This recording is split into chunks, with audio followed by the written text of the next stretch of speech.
highlight reels from a great season last year. Won that wild card game, hosted division series against the Kansas City Royals. Young man making a statement right there, and Carlos Correa, a couple of home runs. Carlos Gomez even getting in on the action, launching one into those Crawford boxes. But we figured, why not try and get some of that good mojo back. Lance McCullers may have some news on him and how he threw today. He may be on the comeback trail, but having a good time, playing some good baseball towards the end of the season last year. And of course, Colby Rasmussen, the great job he did toward the end of the season. He has started this year in the same fashion, and the Beards are out. And the Astros need to find a way to get that feeling back, that love and feeling. And they're trying to do it here in Game 3 of this 3-game set from Safeco Field in Seattle, Washington. Here's the Astros starting lineup presented by Southwest Airlines. Top spot, Jose Altuve, followed by George Springer and Carlos Correa. Those guys have been pretty good. Middle three, Colby Rasmus, Evan Gattis, and Carlos Gomez trying to get it heated up. And the bottom three, Marwin Gonzalez gets a start at first base, Luis Valbuena back in at third, and Jason Castro behind the plate. And we are just about ready to get this thing rolling. Right-hander Hisashi Iwakuma on the hill.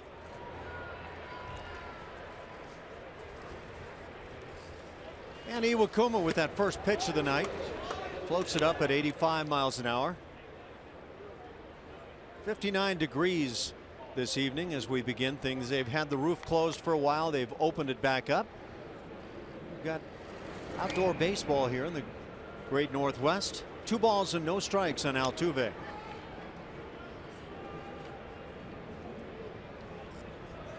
Iwakuma hails from Tokyo, Japan. 35 years of age now, just had his birthday a couple of weeks ago.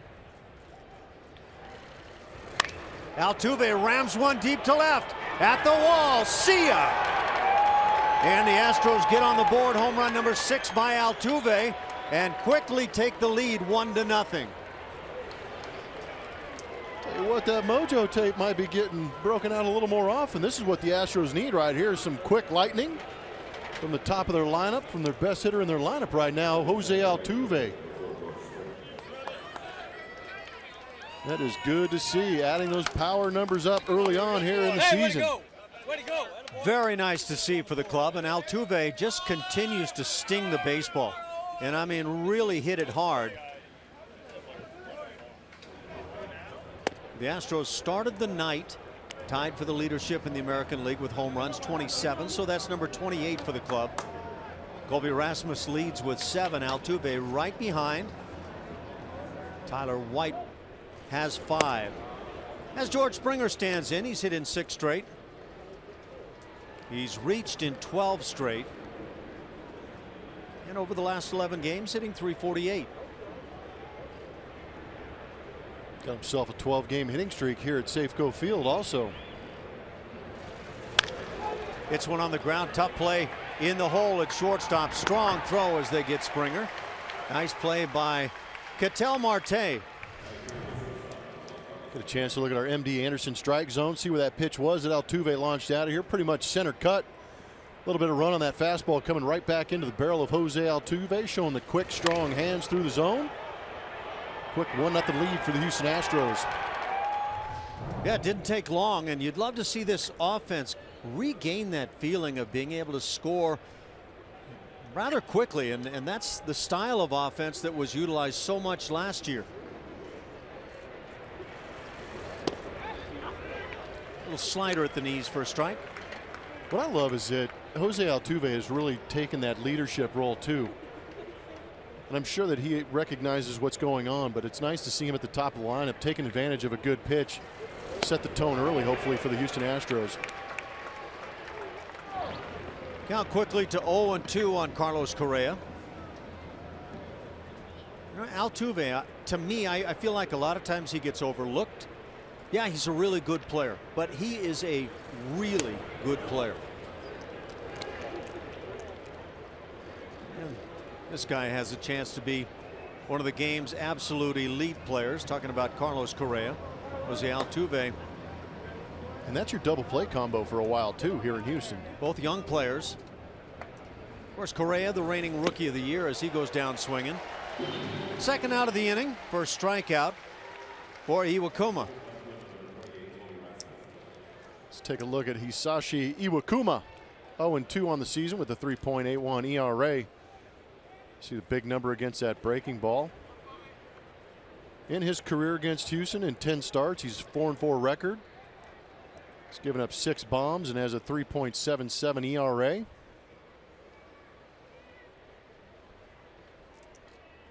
Iwakuma in his 5th year in the major leagues now, all with Seattle. 47-27, so he's been very effective as he brings the strike on Colby Rasmus.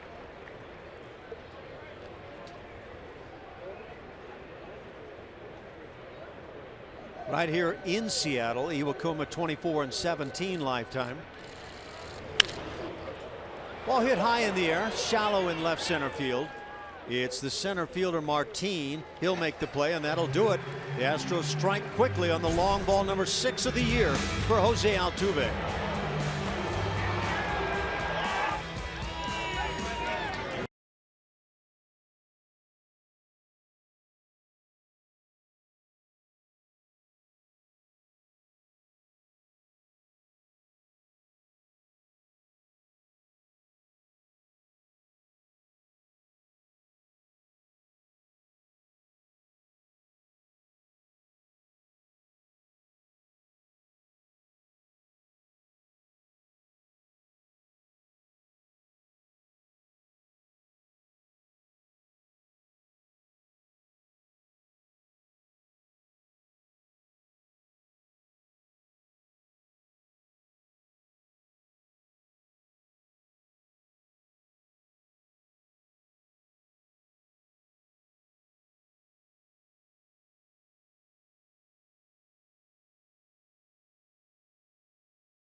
Houston Astros baseball on Root Sports is presented to you by Lexus.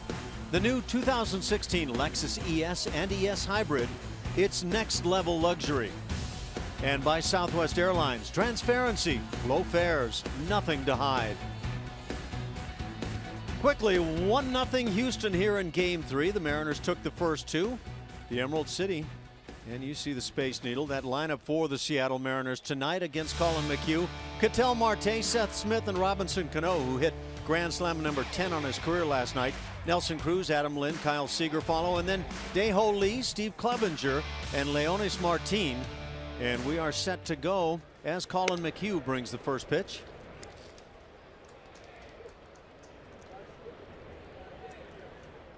Ketel Marte, young shortstop, and he's been playing well. Hitting .265, takes a strike.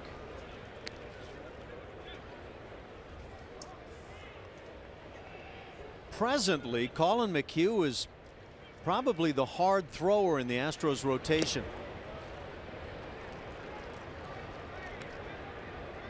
We are expecting to see a little more of the changeup tonight, and that might have been it. I know Brent Strom has been lobbying for it. Slice to left field into the gap a bit. Rasmus gets there, out number 1. A chance to look at Colin's numbers on the season. 1-3 with that big ERA. Had that rough start, very first start of the season, only going a third of an inning, but bounced back nicely against Kansas City, going 8 strong, not allowing an earned run. But the last 2 starts have been getting roughed up a little bit. Ash talked about that fastball. He pitches at 89 miles an hour with that, but real heavy on the cutter also, and a lot of what he does is to set up that curveball. But we are going to hopefully see a couple more changeups mixed in there, and he had that first start as a Houston Astro. He set a career high in strikeouts right here at Safeco at 12. A number obviously that continues to stand for Colin. And yeah, 93, that would be probably nice. High water mark along the line. We've maybe seen it a handful of times through the years. Facing the left-handed bat of Seth Smith.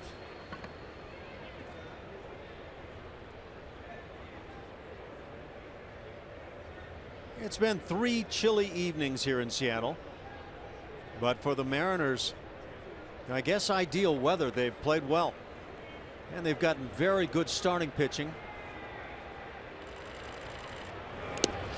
Colin with that curveball that we highlighted, comparing with Bert Blyleven, and that is a pretty good comparison right there. The nastiest curveball you've ever seen? Among them. Yeah, you had to face Dwight Gooden and some of those guys. Dwight Gooden might have had ultimately the toughest one I've had to deal with. But the biggest reason was because of his fastball. It came out in that same area that his curveball would start in, and just made it really tough. Now, if you were looking at Colin McHugh and saying, okay, he runs it up there 95 to 97, throws it around the letters time and time again, and then throws the curveball from that same slot, then you'd be saying, well, Colin McHugh has one of the game's great curveballs. That's exactly what Doc Gooden would bring.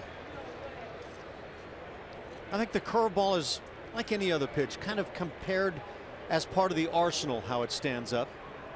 Yeah, it's one of those pitches you definitely need to set up. 2-2 the count on Smith. Tries to get that little cutter in on the hands. It's rammed hard, foul. If you're just checking in, Jose Altuve didn't take long before launching one to left field. His 6th of the year, 1-0 Houston.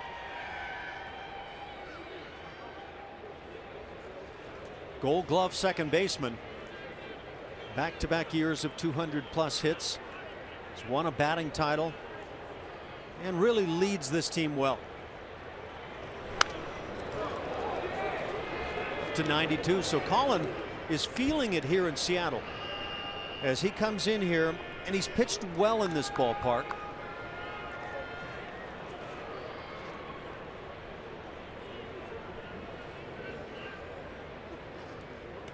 And I think a lot of pitchers would tell you they like pitching in the cool weather. Scott Service in the middle there. Former Astro, new skipper of the Seattle Mariners, and he's got them playing well. Mariners start the day leading in the American League West, 11-9. They're a half game up on both Oakland and Texas. Those two clubs at 11-10. The Astros 6-15, and plenty of work to do.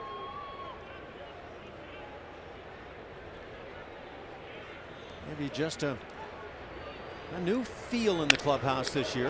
Back to the mound. Colin makes the play. Feeds on to Marwin Gonzalez, out number 2.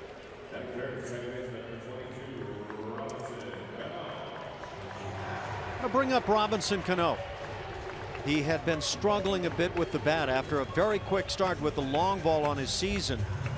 Had 4 home runs very early, but last night came up with a grand slam, the 10th of his career, and it was the big blow in the game as Seattle blew the Astros out.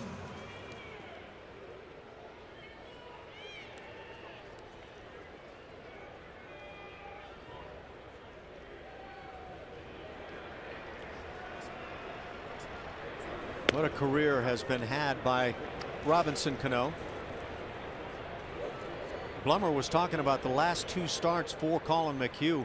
Both losses, the Tigers and the Red Sox. In those 2 games combined, 9 1/3 innings, 9 earned runs against him. And that after the shutout effort through 7 innings in beating Kansas City. 3 starts at home, 1 on the road. That 1 on the road, and Jeff also alluded to that. Just 1/3 of an inning, game 2 of the season at New York against the Yankees. And there were some unusual circumstances that set the whole thing up. In fact, a catcher's interference on Jason Castro enabled the first base runner of the day. And I don't know how much that could have played into the way things went down, but before Colin could get more than 1 out, he was done with his day and allowed 6 runs, 5 of those earned.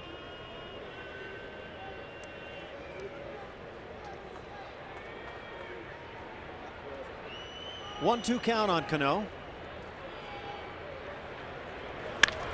That curveball is rammed to right field. It's not coming down as it gets out of here. Robinson Cano does it again. That's number 7 on his season. And just like that, the M's are right back even. And that is what Seattle Mariner fans want to see from Robinson Cano. They've been watching it on the road for most of the season, where Robinson Cano has been doing most of his damage, but here in the last couple of games, taking advantage of Houston Astro pitching, got himself a 2-strike breaking ball. Kind of hung out over the plate. You can see just kind of flipped there, never really had that downward break to it. Cano puts a great swing on it and drives it out of here on a line.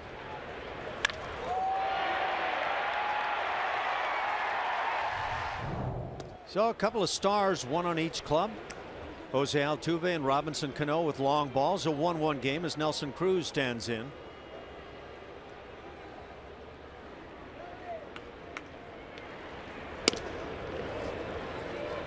Ball and a strike on Cruz. He has 4 home runs on the year, 13 ribbies. The lineup sheet for Seattle has Robinson Cano with 6 home runs. So one more would have made it 7, but that's actually number 8 on the season for Cano.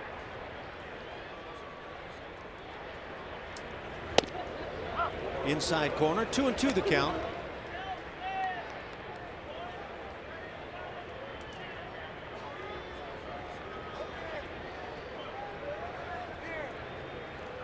Colin McHugh trying to find that blend that gets him back on the roll that he found last year. High cheese blown by, and that'll do it for the Mariners in the first inning. The home run by Cano ties the game at 1.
And time to take a look at our Chevy Stroh poll. Head over to the Root Sports SW Twitter page to vote in our poll. This one is all Blemmer. It's story time with Blemmer. Which story do you want to hear him tell? The Lou Piniella Raul Ibanez story, first time he was traded, or how he became a switch hitter? I voted for Lou. And I will do it in my best Lou Piniella voice. I promise. Yes. Well, let's hope the voting leads in that direction. Oh, there we go. Now, is that you doing Lou, or is that Lou? You know what? A lot of times I felt like this guy when I played for Lou. Evan Gattis at the plate in a 1-1 tie. Iwakuma gets ahead 0-2 on Gattis.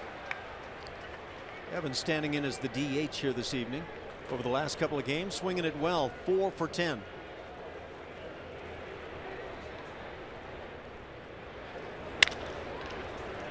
Bit of a shift on, but Cano still on that side of the bag and makes the play, out number 1.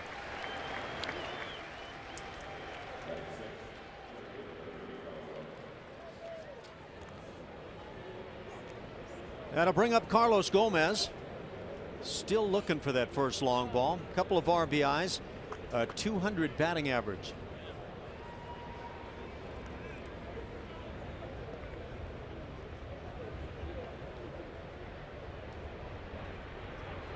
That on-base percentage at .221, so there are plenty of areas for Carlos Gomez to have reason to get things going. When you started your season, Ash, was there a number of plate appearances or number of at-bats where you said, okay, I've got a pretty good gauge on where I'm at, or that you needed to get where you were at? You know, I'm going to answer no, because I ran into platooning and injuries and a lot of things that oftentimes didn't really leave me in that position that would say, okay, a month and a half in, here is where I'd like to be. So I guess I'll give you the no on that one. Good talk. Thanks. I enjoyed it as well. Little splitter there for a strike. Well, let's put it on you then. Did you have that experience I always a lot? felt it was right around 100 ABs. I was just looking at Carlos Gomez's numbers, and you see the 200 average. He only has 6 extra base hits in those 15 hits he has, but he's right at 75 at bats. I mean, that's a pretty good sample size to get a good judge on how you're going on a season. You know, by the way, we were talking about the curveballs and Colin McHugh and some of the names that came up, and somebody very astutely mentions Darryl Kyle and his curveball. Well, if you ask me who had the best curveball I've ever seen, it would be Darryl Kyle. And for me, facing Darryl Kyle. Yeah, hands down. He had a real quick, short arm action to home plate, threw the ball firm, but had a shorter stride, I feel like, and really got over the top of that front leg, and he could yank down on that hammer, and it was a filthy, hard, true 12-6. Sliders fouled off. It stays filled. Anybody who has a good curveball has to be able to get the fingers over the top of the baseball if you're talking about the 12-6. Now, there are varieties of curveballs, but that almost necessitates that pitcher that has the good over-the-top curveball be an over-the-top pitcher. It almost forces you to be in that position. A lot of guys that have the good slider throw a little more on the 3/4 side. Fastball taken right there. Gomez had to know it on that one. Second strikeout for Iwakuma. Second out here in the inning. Iwakuma's showing a good mix right now, too. Fastball, slider, split. Well, there's the last pitch of Darryl Kyle's no-hitter back in September 8th, 1983, and that's just a... There you go. I mean, that's literally shoulder to shoe tops right there. That's ridiculous.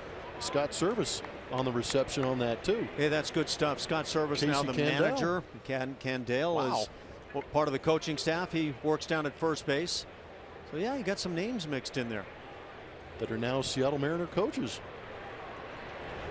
Pretty wild. Sure, you saw the name Osuna there. Came down, and of course, this is the biggest story of the batch. Pitched for me in independent ball very briefly. So that became a large story. With 2 outs in the inning, Marwin Gonzalez stands in, gets the start at first base tonight. The Astros trying to find any combination that gets this offense kick-started.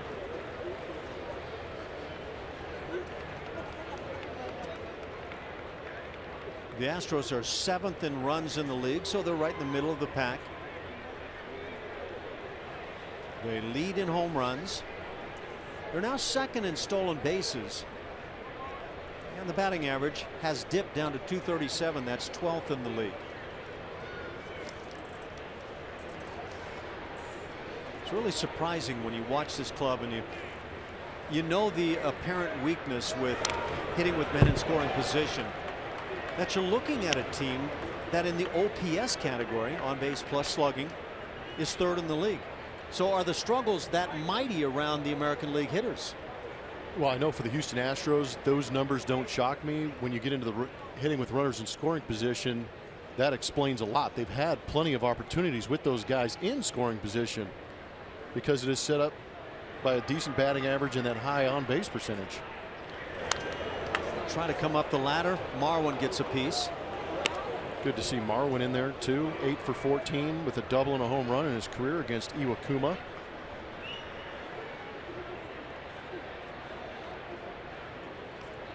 He's also hitting .320 here at Safeco. 4 bombs. I think we can actually run that through our minds the last couple of years. Some of those left-handed strokes quickly out to right field. Lays off. It's 2-2. You got good numbers off a guy. You can do what Marwin just did, is almost see that pitch out of the pitcher's hand and lay off it, recognizing it's going to be out of the zone.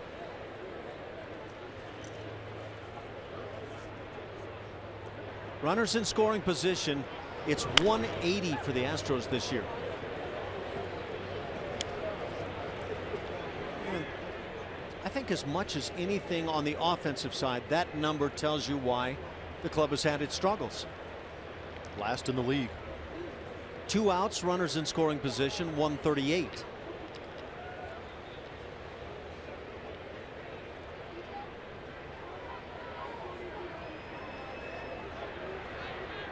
Get a question on Twitter. Blummer, I'll let you take a shot at it. Does Marwin from the left side of the plate have the quickest bat on the Astros club?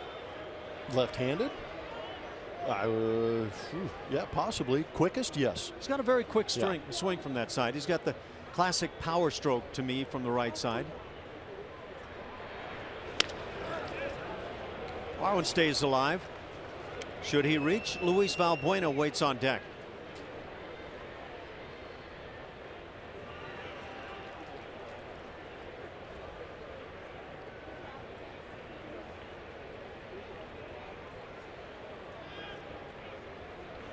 Just the early goings. Home runs by Altuve and Robinson Cano have a 1-1 tie.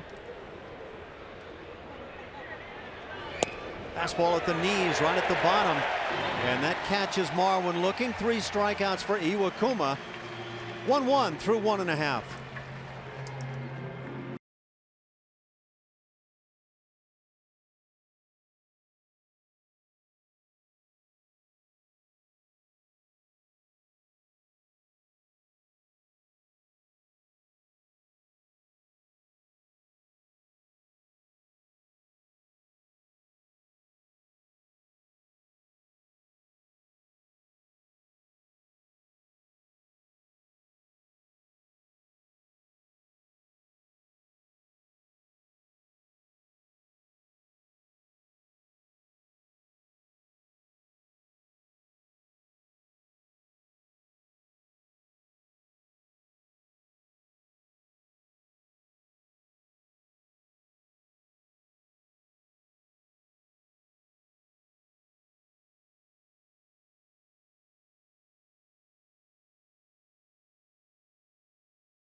Second.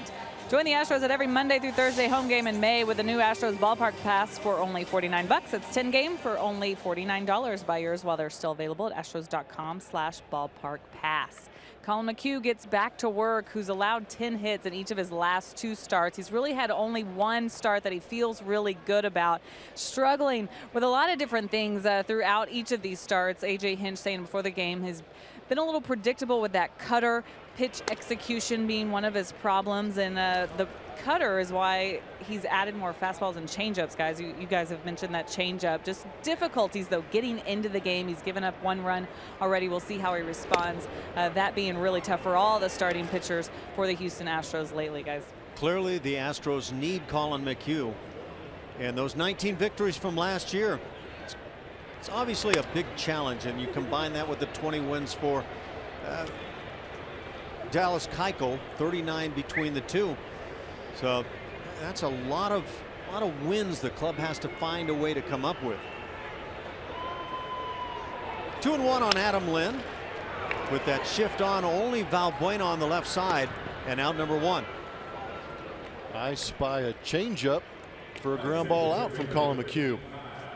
Well, I'd like to see him have some success with that pitch, because without success, most pitchers just don't want to go back to that well. Been on the shelf for quite a while, but I agree with you. If he's able to get some outs and get some ground balls as we look at it, you can see the grip on the baseball. You can recognize when you have those 3 fingers on it, but not the best location on it. Lynn chased it. It's an out. Don't know if you caught that sequence of the different pitches. Pitch number 1 was kind of the key for me, that fastball that runs to pitcher's arm side. And that's been something that Collin McHugh will do time and time again. And to me, the reason he throws so many cutters is because that cutter is the one pitch that starts bringing you back to the strike zone. Now, I don't know if anybody else agrees with that point, but I've been with guys that really struggle on arm side, and they have to find something breaking to get it to come back to the plate. I agree with you. I think that explains why it's almost 50-50 as far as fastballs are concerned between the regular 4-seam fastball and a cutter for Collin McHugh, because he's trying to get that fastball back on the plate. Until you actually get your fingers behind the baseball and stay there through delivery, the odds are your fastball is going to run to the arm side. And I'm sure even as an infielder, you could feel all of that. Yep, big time. Kyle Seager at the plate, one of the guys that homered last night for Seattle. And they are a good club in terms of the long ball this year. 1-2 the count. I don't know. Can a manager change a club around and turn a group of guys into a different brand of player? If the guy before him was really awful, yeah. Yeah, maybe so. That that's the easy answer. You know, it's such a long season that as the drive goes to left field, Colby's back and it kicks off of his glove, and Seager will reach a tough play, but one that you grow accustomed to watching Rasmus make. I agree. We constantly talk about how well the Astros play the outfield because they're basically 3 center fielders out there. But playing the corner positions is much different than playing center field, because the ball slashed like this will be tailing away from that left fielder. But Colby, a good enough athlete, he got there, he just whiffed on it. I think the corners are tougher. Yeah. I think that guy in center field, though the demand is that he has to cover all that ground, I think he'll tell you that by being able to watch straight in, see the pitches, react to the pitch, and not have as much slicing action going on, I think it's a more comfortable position to play. It is a double for Seager. Dae-Ho Lee stands in, getting a second straight start for Seattle. Had a couple of hits in last night's game. Breaks his bat and hits it on the ground to shortstop. Seager will hold at second base as Correa makes the play, second out of the inning. And the catcher, Steve Clevenger, comes to the plate.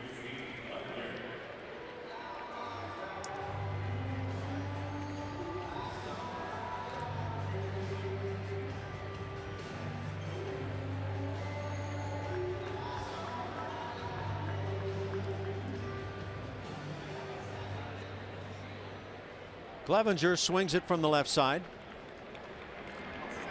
Hasn't played a whole lot, hitting 188. Does have a home run. It's the 8th spot in the order for Seattle. There's that running fastball, and that's fine as long as you're able to pick off an edge of the plate. And if he's able to throw that sinker, that 4-seam fastball, and locate it on the plate, it'll make his cutter even better too. When you watch, the feeling is you want to call that pitch a sinker. What it does is it's the flat sinker that comes out of Collin's hand a lot of times. Instead of having the sinking action, it's that running action, which can be effective when thrown for a strike. But where Dallas Keuchel tends to get that nice little late sink, Collin gets that run. Yeah. McHugh, 28 years of age now. There's the little cutter, backdoor style.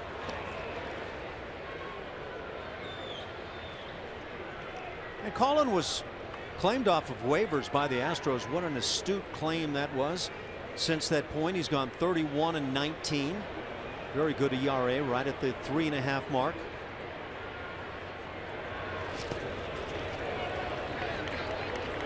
With that strikeout in mind, that curveball is going to be a big part of the arsenal.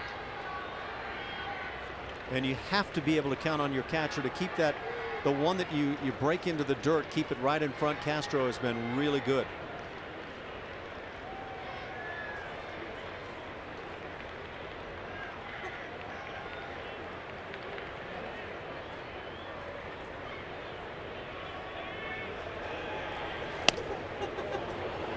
Good try. Colin McHugh is tied for 4th in the American League in wins since 2014 with 31. Trailing David Price, Dallas Keuchel, and Felix Hernandez. Now that's a pretty good list. And you see where he's working right there at that edge.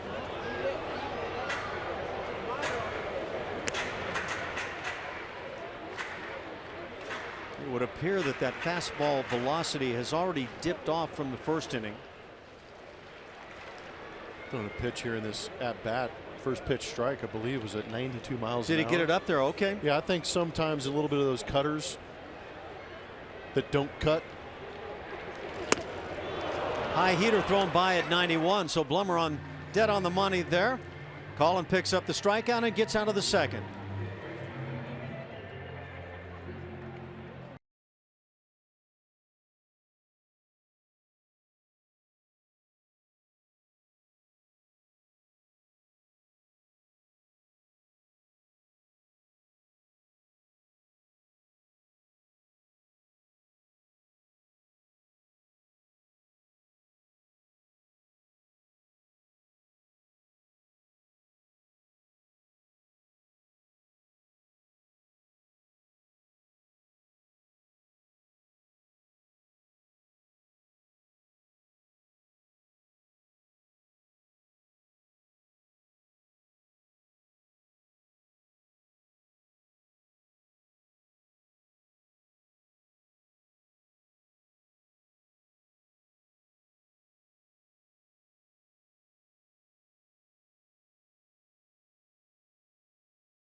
And just that cheering, that sound in the clubhouse, that feeling that this team experienced last year is our Geico quote of the day. Trying to get that positive vibe going. Remember the good times. That's right. Nobody thought that was possible last year. Are there better times in Major League Baseball than that? Nope. That is a good feeling, especially after a nice long season. In the third inning, Valbuena hits one into right field. Cruz will get there to make the play. One pitch, one out here in the third inning. A 1-1 game. Home runs by Altuve and Robinson Cano. Tell you what, I'd like to see Luis Valbuena get that home run stroke going again. Kind of weird to see that 0 in his home run column. After 25 last year, no question.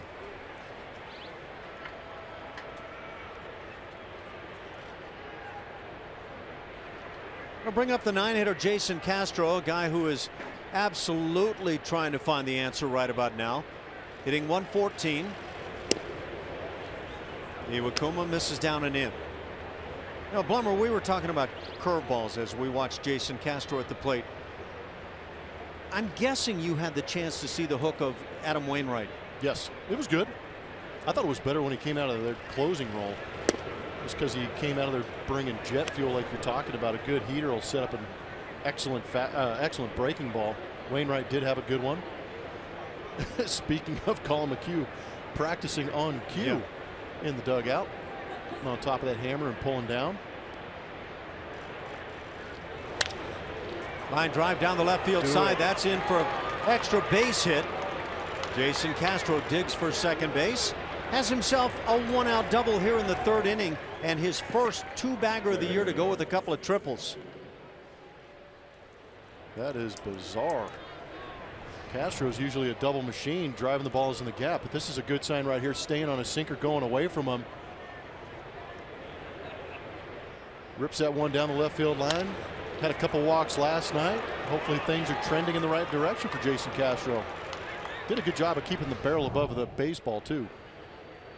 That's actually the stroke that, yeah, I think Jason can best employ. That one, not necessarily down the line, but where he gets a plate through the pitch through the heart of the plate and just drives it to left field. We saw that in the All-Star campaign 2013. Jose Altuve backs away. Homered in the first inning. 6 on the year, and third leadoff home run for Altuve this year. Coming after you, Craig Biggio. Gonna have to hit a few to get that done. Yeah. Was after the little slider that stays up, or splitter, hard to tell on the two. Ball and a strike.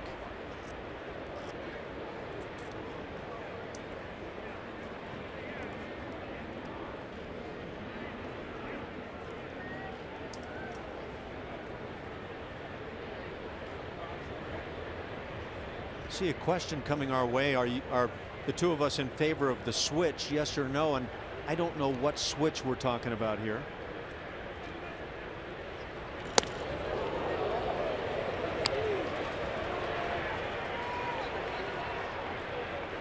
Two balls and a strike.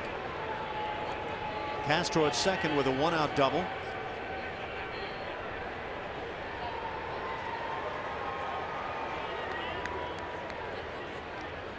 Two hits aside.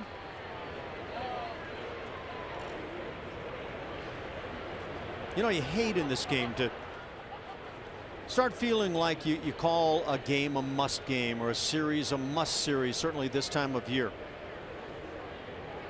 But with the early record, is there that feeling that you've got to snatch one game in this 3-game set? Yeah, the last thing you want to do is get swept, because that's just insult to injury right now for the Houston Astros. Hot shot inside the bag at third, down the line. Altuve is second hit of the game. That'll plate Jason Castro into second with a double. Altuve, and the Astros take the 2-1 lead. Altuve driving in both runs. Nice piece of hitting. That's the 10th double already for Altuve. That was that split finger diving down out of the zone, but Altuve just drops the head on it, rips it past Seager. Good job by Castro scoring on that easy. But Altuve constantly thinking 2 out of the box. He knows this should be easy for him. Ricocheted off that wall kind of interestingly. Seth Smith had some issues out there. And that brings up George Springer. Grounded out to short in the first inning. We get to watch Altuve day in, day out. And he is just something to watch. We mentioned the 6-game hitting streak on the line for Springer, and he has swung the bat very well here in Seattle.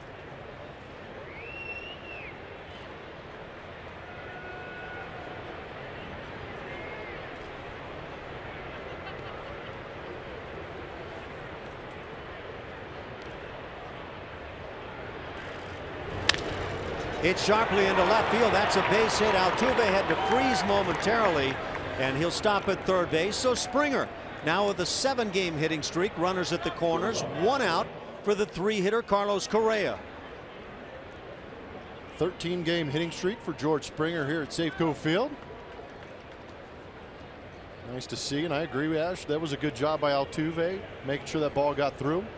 Don't want to run into an out. Yeah, it's a must as a runner at second base in that scenario. And no need to force it, because you've got a youngster in Carlos Correa out there too. By the way, Altuve, who picked up his 10th double of the year, already led the league in doubles with 9, so has extended that lead.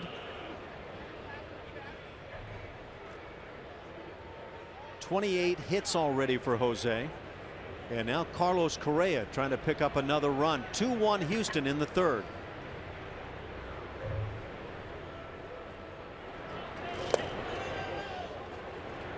Clevenger in that all-out effort to block the pitch. You see more and more as guys work with their coaches that endeavor to get the glove to go to the ground and stay there.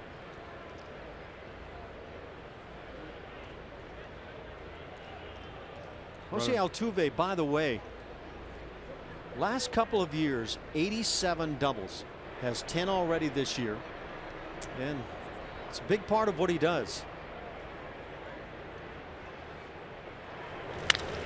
Lined into right field, solid base hit. That plates Altuve. 3-1 Houston. Springer stops at second. RBI number 9 for Correa, and the Astros have strung 4 hits together here in the inning. It was good to see. Keep that line moving.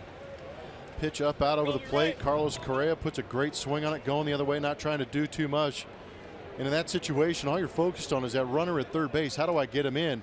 And as a hitter, you're looking for a pitch elevated, something you can drive to the outfield. Correa did a great job of it. Yep, here's an inning that Valbuena started, flies out. But then Jason Castro gets something going there in the bottom of the order, and that sets up the top of the order. And quite frankly, there have been a lot of times those 3 guys who have swung the bats well just haven't had chances to drive in many runs.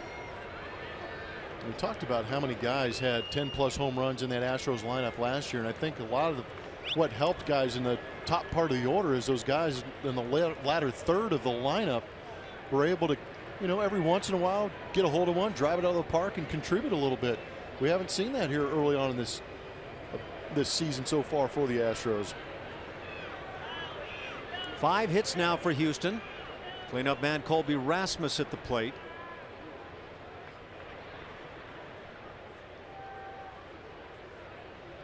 Altuve with the 2 hits tonight, hitting .329.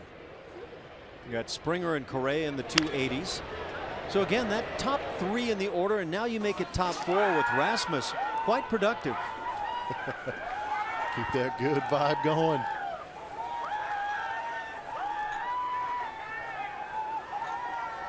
Well, we showed a little bit of this to start the inning. The offense comes alive, couple of runs, and still swinging it. This might have to be the theme. Whatever works right now. Colby pops one shallow into right field. Cano backing. He's called off by Cruz. Out number 2. And Colby's just missing some pitches too. Gonna bring up Evan Gattis. Now, Colby has flied out twice tonight.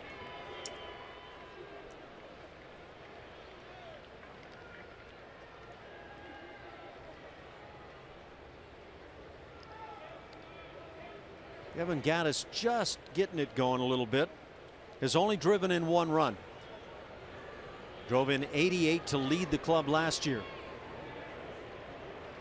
Led the team in home runs. So like you say, Blummer, Valbuena, no home runs yet. You've got Evan Gattis still waiting to get on the board. And guys that were big parts of the home run parade last year.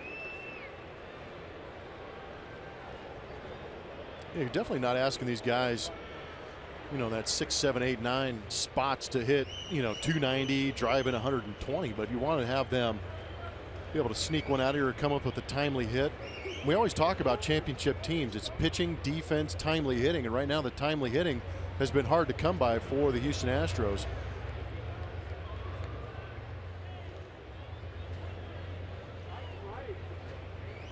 Plenty of speed on the bases right now.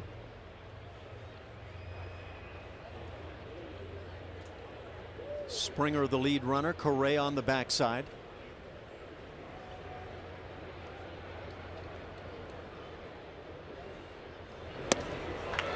Snap throw down to first base.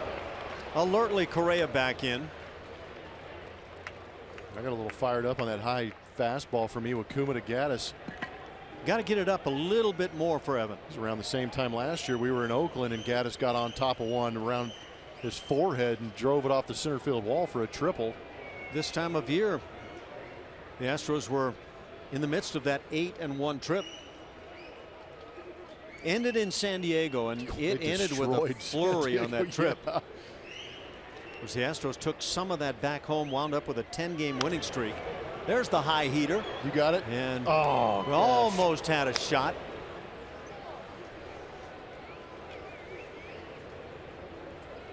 Is the heart rate okay? You know, actually, I was in full play right there.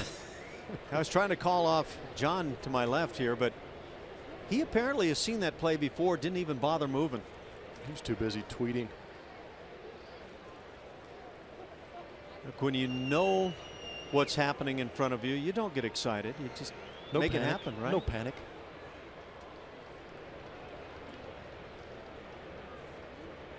Going to the count on Gaddis.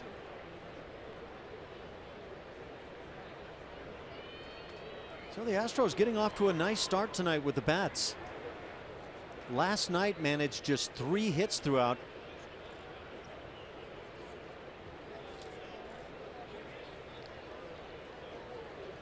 Last night was not a good night for the Houston Astros. Offensively, defensively, pitching, it just kind of all fell apart. Maybe you really just kind of hope that was rock bottom and they just keep building up from there.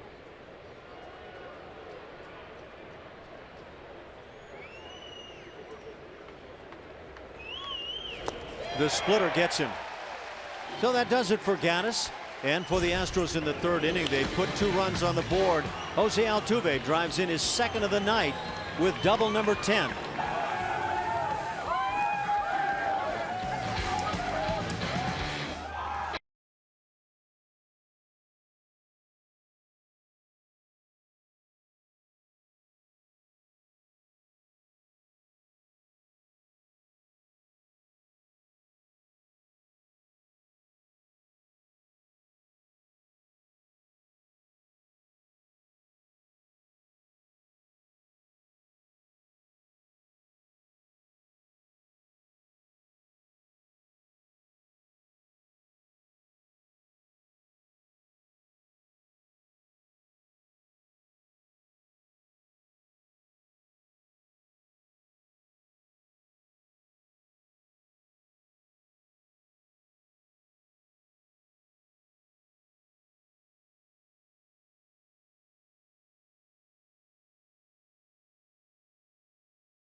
Hughes' last 3 starts at Safeco Field, because we are at Safeco Field. 3-0 with a 1.66 ERA, 19 punch-outs to 2 walks. And remember, one of those starts was a career-high 12 strikeouts. You see he's showing a good mix in those replays right there. We've actually seen a couple of changeups and a better fastball location out of him early in this ball game here at Safeco again. Almost dead on. April 22nd was the date of that debut. I think you and I'm going to guess you remember as well as I do. On the bus, this slender bookworm kind of guy walked on, and I don't think either one of us knew who he was, but he was to be the starting pitcher that night. And when it was all said and done, we were like, wow, okay. Tip of the cap. Yes, sir. Colin McHugh spotted to the 3-1 lead. We go to the bottom of the 3rd inning. Leonis Martin, the center fielder, leads it off. He's the 9 hitter, has a 1-1 count.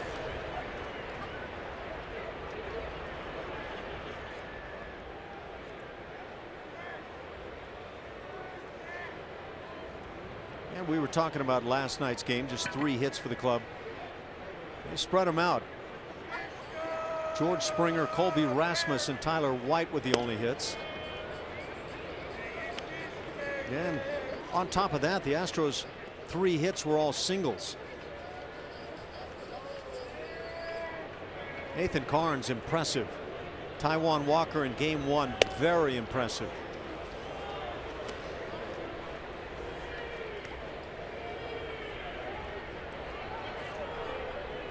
Texas Rangers winners today over the Yankees 3-2. Yeah, let's jump that one. Try to give that one another start. As the pitch is popped up on the left side. Carlos Correa is calling. Puts it away, and out number 1. Back to the top with Ketel Marte. Switch hitting shortstop. Just starting to get dark enough for the lights to take effect. Some good shots around the ballpark, though. Beautiful sky tonight here in Seattle. Great place. You enjoying these night getaway games, Ash? Well, don't talk us into 5 hours plus worth of extra inning ball like the other night. You said it. You brought it up. No, I said, how do you like night getaway games? And you immediately. I heard exactly you talking about extra innings in 5 hours. No. Yeah. You can't put that on me. Let's go back to the tape. There's the curveball. Ball and a strike. Beautiful. Seattle Seahawks play right there next door to Safeco Field. Don't forget the Sounders. Is it the Sounders? Yes. Sounders. Okay. Home of the 12th man, just across the street there. You follow yourself some soccer? Absolutely not. I forced myself earlier in spring training to watch 30 minutes of. I challenged myself, I should say, to watch 30 minutes of soccer. Line drive center field hanging up. Gomez has to leap in the end to make the play. So he read it wrong. But when it's all said and done, smile on the face. 2 outs in the inning. Going to be a pretty special outfielder to turn it into a great play. This is what Carlos Gomez did right here. Didn't mean to. That's why you're seeing the chuckle. Ball was hit much harder than he anticipated. It's all part of the read in the outfield, right? Yeah.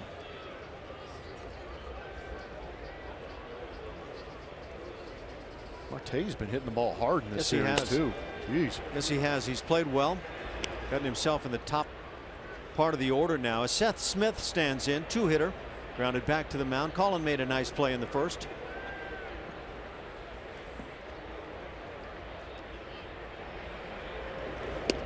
There's the good curveball. 1-1 the count, and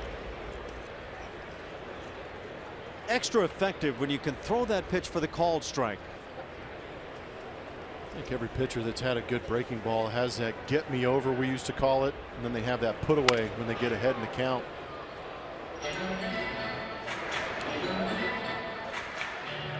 We just got the question, are we all about the 5-hour game?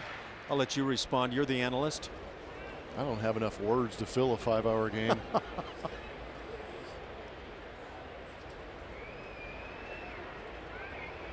You know, maybe for cricket. Oof. Those are daily. Those are day-long games, aren't they? Yeah, I think they can work into the next day. Oh man, is that Casey Candela just booted a soft ground ball? Come on. You never had the pleasure of playing with Casey. No, I've only heard stories. Legendary. He seems like a normal human being right there. Perception isn't always everything. 2-2 the count. And Colin's still up over that 90-mile-per-hour mark.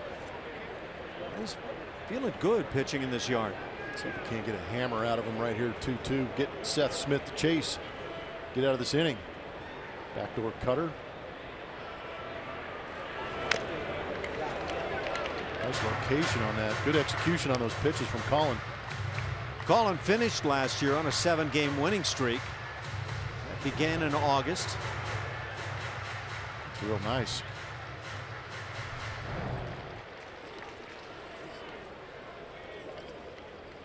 His 27 wins since August of 2014, second in the majors behind only Jake Arrieta, who has kind of become the guy in the National League, maybe even going by Clayton Kershaw right now. I thought it was pretty impressive in Jake Arrieta's last 11 starts, 2 no-hitters going back to September against the Dodgers. Wow. That's doing some work. Hit deep to center field. Gomez going back. He won't get there. It's up against the wall. Smith will glide into second base. A 2-out double.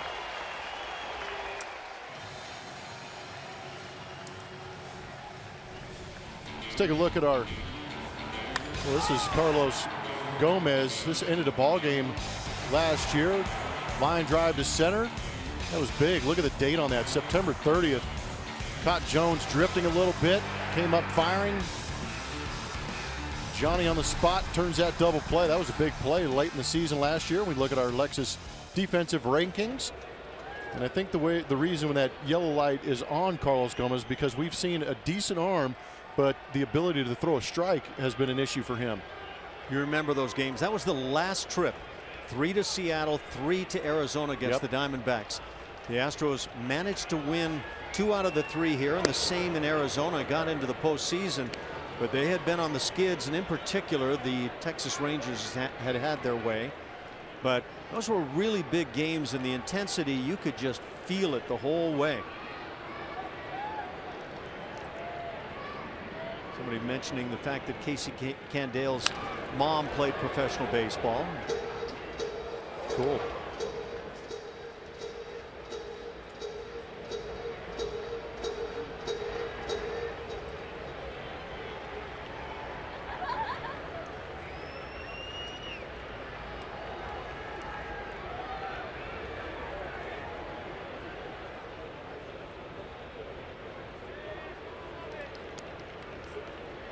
Oh, 2 the count on Robinson Cano.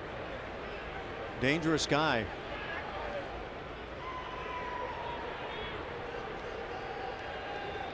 .22 RBIs already to lead the league.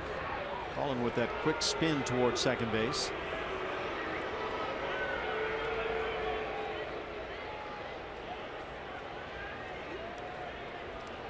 The only mother-son combination to play professional baseball, so it's pretty unique.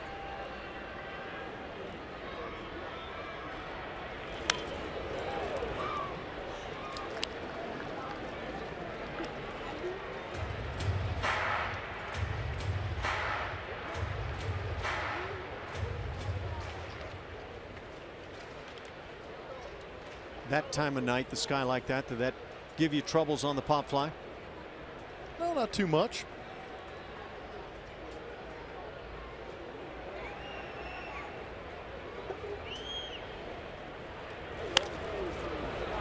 Cano just stays right back on the breaking ball. He's got abilities that the basic hitter simply doesn't have.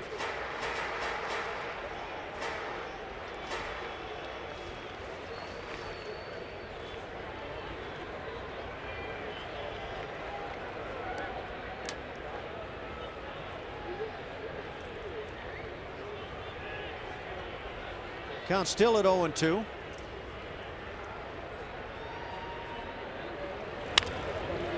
High fastball. Just watching, you would think at times would be very effective going after Cano.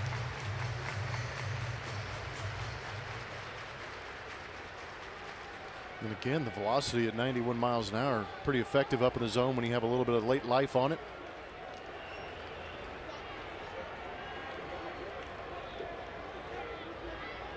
Got to appreciate the fearlessness that McHugh has throwing that pitch up in the zone too.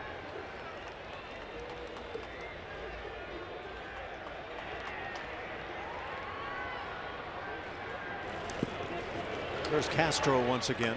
Nice work. Stand down beautifully with the glove. That keeps the body very stable over the ball.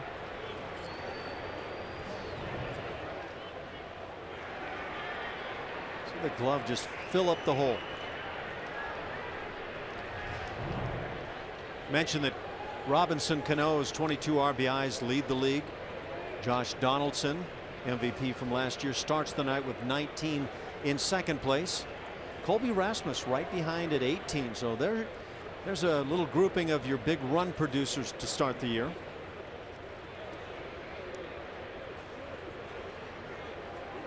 Everybody's got to be really internal with thinking right now. How do I get this thing turned around?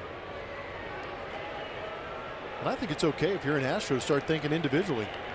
Put it on yourself a little bit. If you take care of your business, maybe and the next guy takes care of his, start moving on. That was a good pitch. Holland thought he had strike 3.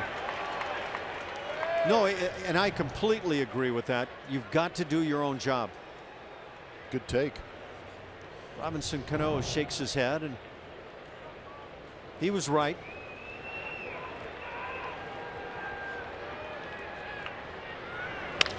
Off the fist, looping into center. That'll drop for a hit. Cano has picked up his 23rd ribby as he plates Seth Smith. That 2-out double coming in to score. And the Mariners make it a 1-run game. It's 3-2 here in the third. Cano swinging a hot bat. Just kind of dumps this one in center field. Got in on him a little bit, but you got to give him credit. He's got that good swing, and he's not afraid to let that ball get deep on him right here. Able to stay through it, get enough on it to get it into center field. That's good hitting. We may have just seen right there kind of what was being talked about arms. The throwing game encompasses everything. How you charge the ball, how you are able to group as you come up with it, and then make the accurate throw. Nelson Cruz fouls the breaking ball.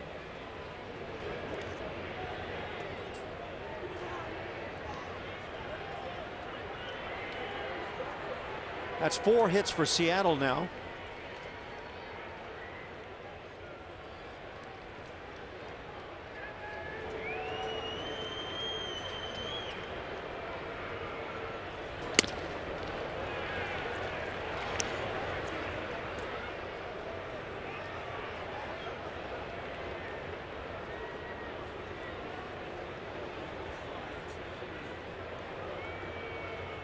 Each one of these games for the Astros seems to take on extra importance. Club flies out following tonight's game on to the Bay Area. They'll face the Oakland A's over the weekend. The Friday night game has Mike Fiers working for the Astros. He'll go against the youngster, highly touted left-hander Sean Macia.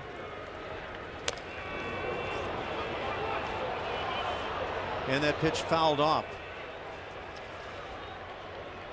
In the Saturday game, it's Chris Stavinsky making his first big league start for the club.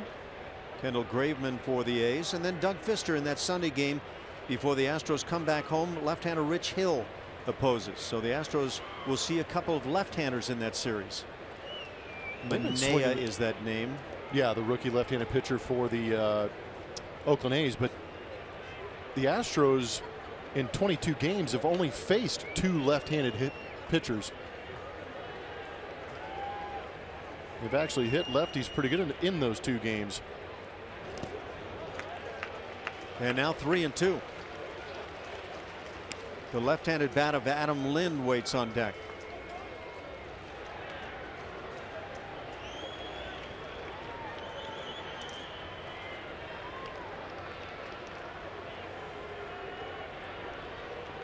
By the way, the 8 home runs by Robinson Cano, now leading the league.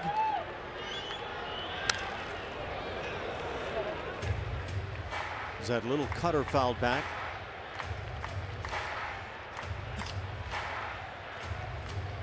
Just enough late movement to keep it off the barrel. The early leaders in home runs around the American League, along with Cano at 8 now. Josh Donaldson, Mike Moustakas, Colby Rasmus, all at 7.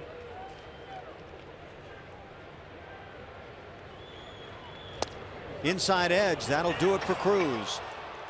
Big strikeout for Colin McHugh. Just his 3rd of the night. It's 3-2 Houston.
3-2.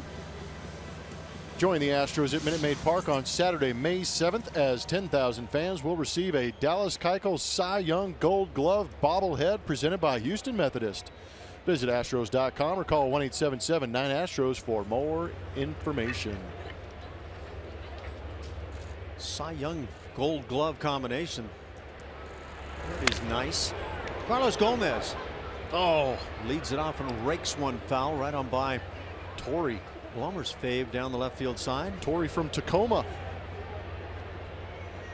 He's a little hesitant to get off the seat there to make that play. Gomez, Marwin Gonzalez, and Luis Valbuena here in the inning.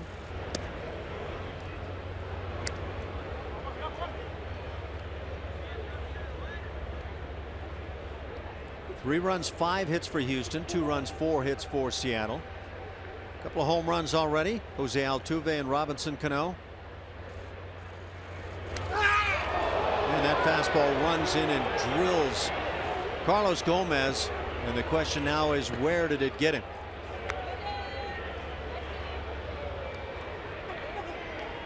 Got him good on that back elbow. Kind of that running fastball in on a right-hander, and Carlos Gomez was starting to open up on that swing.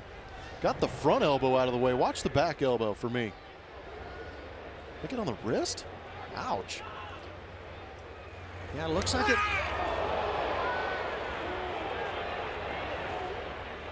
He was not happy about it. It's a dangerous spot.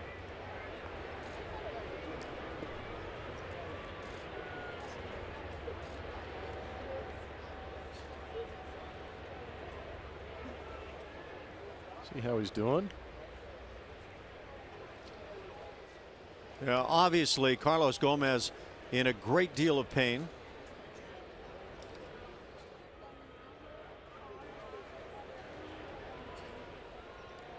Keep in mind, Jake Marisnick just in the last few days sent back down to AAA, so Jake is not a part of things tonight.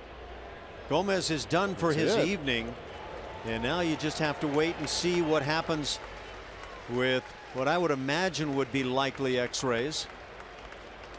You got Preston Tucker most likely coming in. And if that's the case, you would figure Tucker moves to left field and you put Colby Rasmus in center, and I would agree with that. It is Preston Tucker jogging down to first base.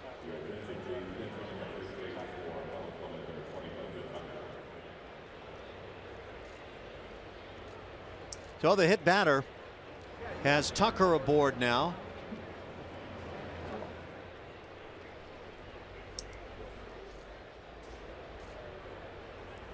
I wonder how much of that pitch actually got up in that wrist area. Not much muscle in that region. It's a bad spot.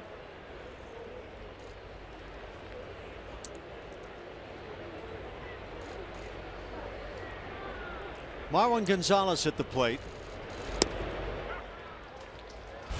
Let's take a look at our Ford spray chart on Marwin Gonzalez. Batting right-handed, a lot of those hits going to left field. Batting left-handed, a lot of going to right field. So he's pretty much a dead pull hitter. Does a good job of going up the middle, but no real intention of going the other way. But I think that goes to what we were talking about earlier, having a quick bat. Stands pretty relatively close to the home plate.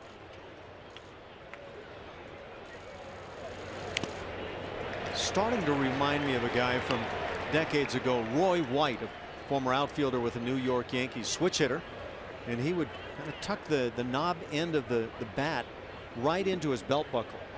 So it's got a very similar feel. See how good our guys are if they can pull up some Roy White. 0-2 the count on Marwin.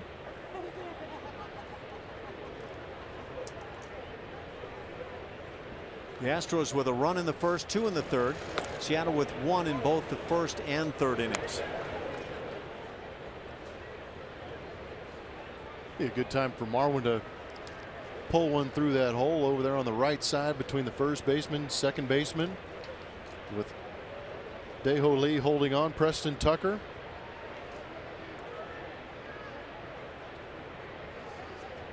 Hisashi Iwakuma, one of now 5 pitchers from Japan to pitch for Seattle. Right on that outside edge, it's tapped foul.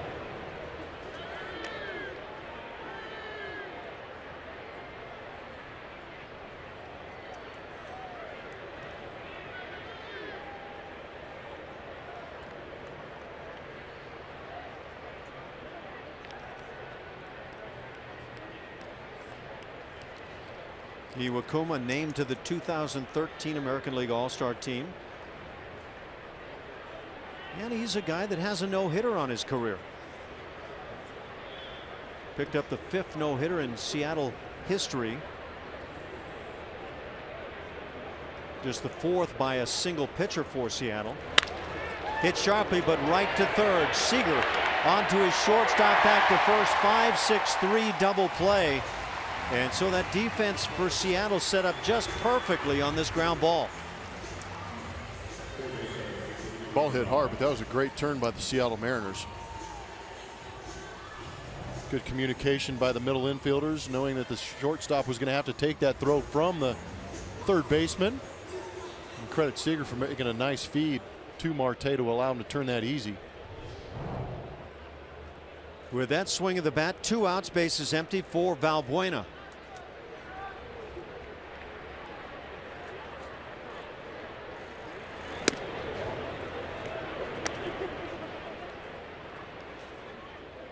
That no-hitter for Iwakuma, by the way, came August 12th of last year against the Baltimore Orioles. And ironically, it was the first complete game of the career for Iwakuma.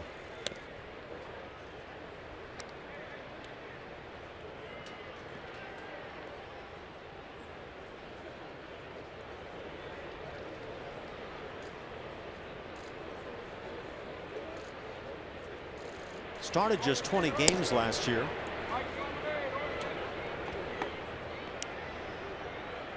He's had a tail off over the last 3 seasons in his total starts. Had 33 in 2013.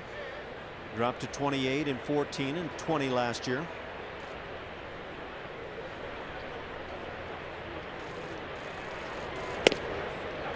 Taking all the way, Valbuena has the count at 3-1. Jason Castro waits on deck.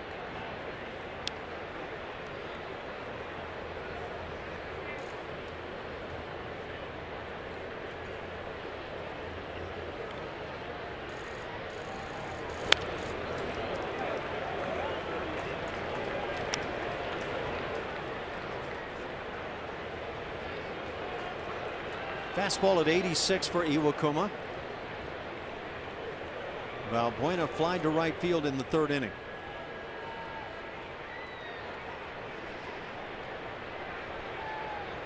Not long before the skies turn black here in Seattle.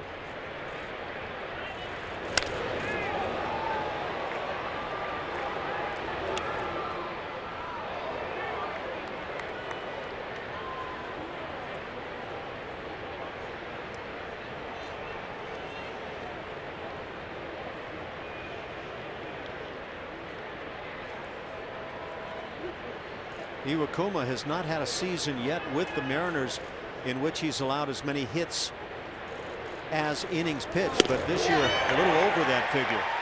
But he gets Valbuena, has a big double play, and the strikeout to end the 4th. 3-2 Houston.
for the Mariners.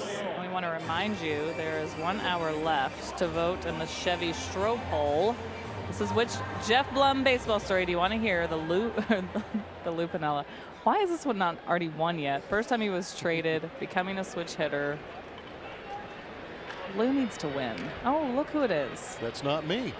That does not look like you. It's not. That's Chris Schwab. That's one of my mistake cards. Mistake cards? Yep, Your name's it is on this not card. me. Name, but not person. That's Upper great. Deck came out with a baseball card on you, and it was the wrong It person. is the wrong person. Wow, But nice. you were a On- top on- prospect, right? Did they get that right? at On least? front, well, yeah, all the print is right, but the actual picture itself, I've signed that one plenty of times. Not me. Adam Lind leads off here in the inning. Pops one into shallow left field as they test Tucker right away. Out number 1. There's a young kid right there. That guy right there loved the game. You know what? I really like that that style on the Schwab kid. I think I'd just keep my mouth quiet on that one. Looked really good. No, that was a swing and miss. Was it? Yeah, he did that quite a bit. That one right there, that kid was looking forward to enjoying some baseball. As a spectator? Oh, the real one. Okay. I thought we were staying with the Schwab theme. Oh no. Kyle Seager stands in. Changes defensively. Preston Tucker now, who came on as the pinch runner for Gomez. He's in left field. Colby Rasmus moves, as we presume, to center field. There's Preston.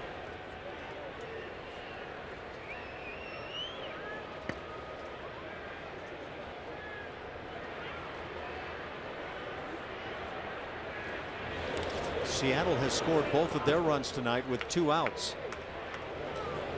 And 3 of their 4 hits have come with 2 outs.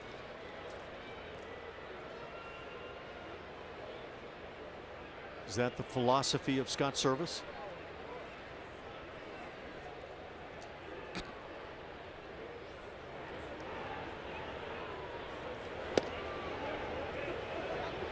Just up and in. It's 3-1.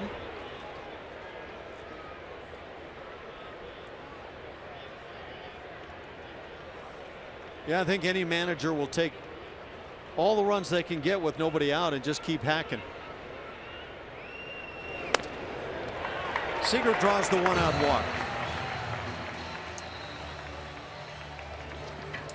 The 2016 Esurance MLB All-Star Game ballot is here. Head to Astros.com/vote to choose your All-Stars and send them to the Midsummer Classic in San Diego. Vote all day, every day at Astros.com/vote. Did you catch it when I mentioned that tomorrow's an off day? Oh yeah, I did. I mean, that is one thing. If you have been a baseball player, you know exactly where all those days are. I look forward to them now because we get to go on the course, hang out, get some quality guy time, chasing golf balls around golf courses around the country. I'm going to try to keep the Titleist out of my rib cage this year. Yeah, you don't want to have that happen again. Tapper to short. Correa, Altuve, and on to Marwin. They get the 6-4-3. Dae-Ho Lee doesn't run well, so a nice way to get out of the inning. First turn by the Astros. 3-2 Houston.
Night on Tuesday, May 3rd. All fans with a Teacher's Appreciation ticket will receive an Astros Navy tote. For tickets, visit astros.com/teacher or call 1-877-9-ASTROS.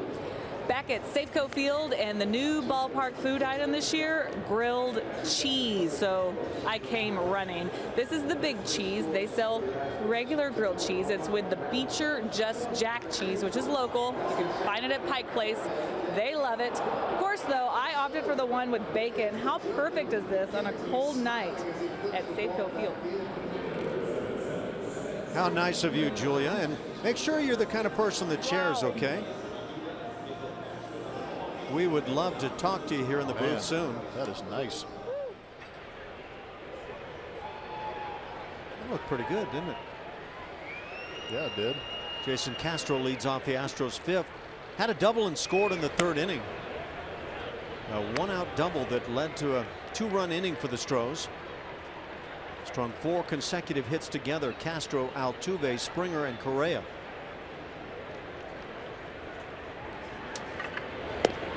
Iwakuma misses inside. 2-0 the count.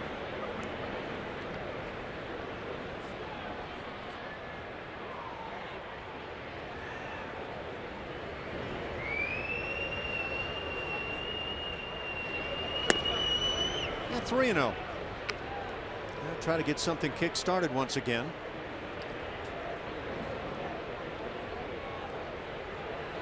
Altuve already 2 hits on his night.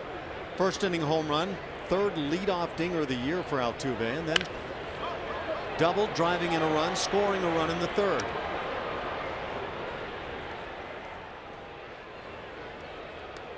George Springer a part of that scoring in the 3rd inning.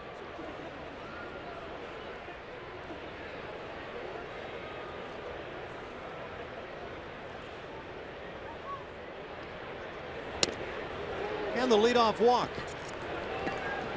That's the first walk issued by Iwakuma. He's hit a batter. That was Carlos Gomez. And back to the top now with Altuve.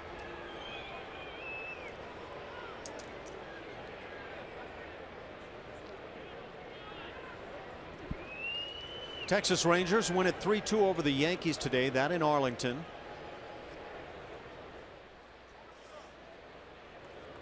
Rangers start the day at 11-10, so they're a couple of games over 500 now.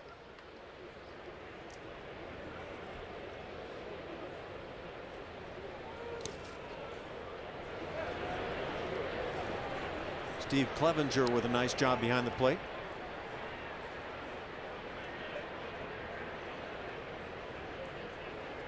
Alex Rodriguez had a home run in that game for the Yankees. It was the 100th home run for A-Rod in the ballpark there in Arlington. And number 690 on his career. Line shot, and that's over the 3rd baseman down the line. Extra bases again. Into 3rd base, Castro. A walk and a double by Altuve, who has 8 total bases tonight. And the Astros have something going.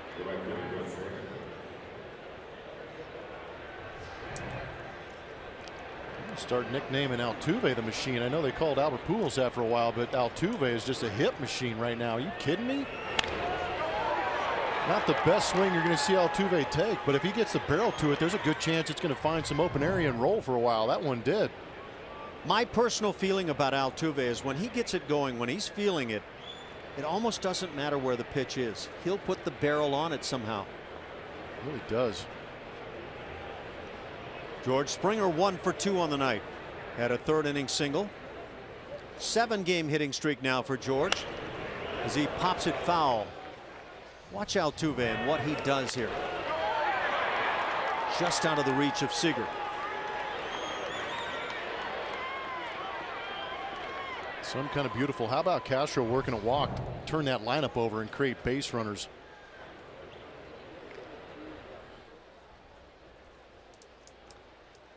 Yeah, Castro getting on twice tonight has really been the jump start for the offense a couple of times. It's a good sign. Oh man, that was a good swing. He picked up that split finger early. Watch this recognition right there. Head down, barrel through. Wow. That is a good swing. Under control, too. Yep. Well, what he's been doing recently is getting his hits, but he's also had that threat for the power game, and that's the combination that I think we all want to see with George. Clevenger again, the nice job.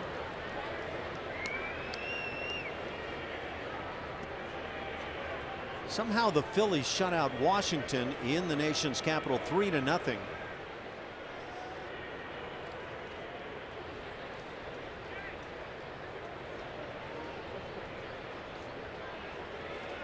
Bryce Harper, a couple of walks. He was 0 for 2. That's a tough hitter to stop these days. All you do is try and keep base runners off in front of him. Splitter got him. Good swing, but right over the top of the baseball. First out of the inning. Runner still at second and third. Big at bat for Carlos Correa. First base is open with Colby Rasmus waiting on deck. Sometimes you just got to tip your cap to the pitcher, and Iwakuma had to make a pitch right here, and he did. 6 punch-outs already for Iwakuma.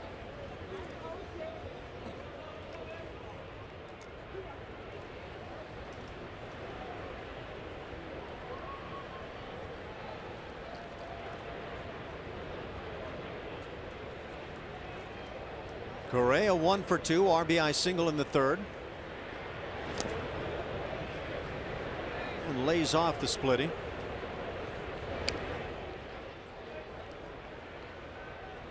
Your old White Sox have gotten off to a good start, and they keep on winning as Seattle now gets an arm loose in their pen. Michael Guaipe is the right-hander.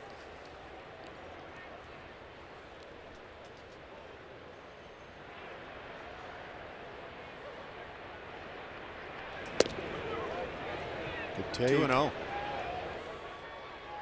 Umpire behind the plate tonight, Mike DeMuro, and he's done a nice job not giving in to pitches that have been inches off the edges. Doing a good job of holding his ground. I agree. It's good to see. Hitters love that.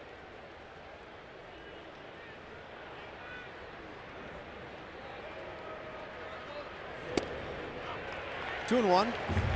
Yeah, your White Sox 4-0 winners again. They do it in Toronto over the Blue Jays. Now that is not an easy shutout. Jose Quintana 6 shutout innings for the Sox.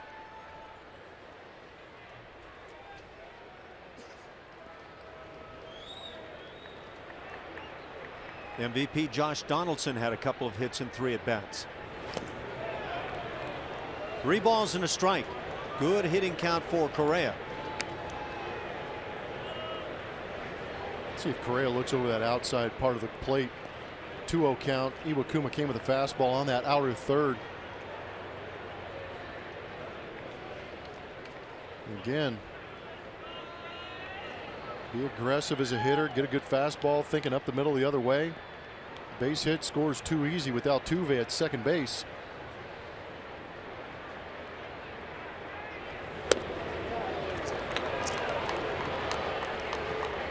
That'll load him up. Second walk of the night. And now Colby Rasmus batting with the bases loaded here in the 5th inning. Houston Methodist brings us our league leaders. You see a familiar name on top of this. This is that WAR number, that sabermetric number, wins above replacement. Dexter Fowler leads with 2.0. Jose Altuve and Colby Rasmus tied with Bryce Harper with 1.3.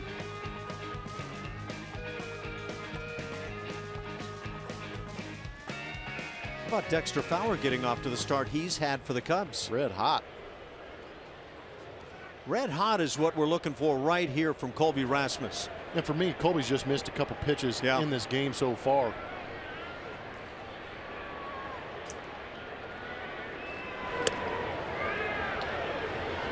Takes the fastball inside. It's a 3-2 game, but one of those opportunities, just the 5th inning, but a chance to break this thing open a little bit. 5 career grand slams for Colby. Last one was Saturday against the Boston Red Sox. One of the two the Astros have hit this season. Of course, the other by George Springer, that in New York over the Yankees.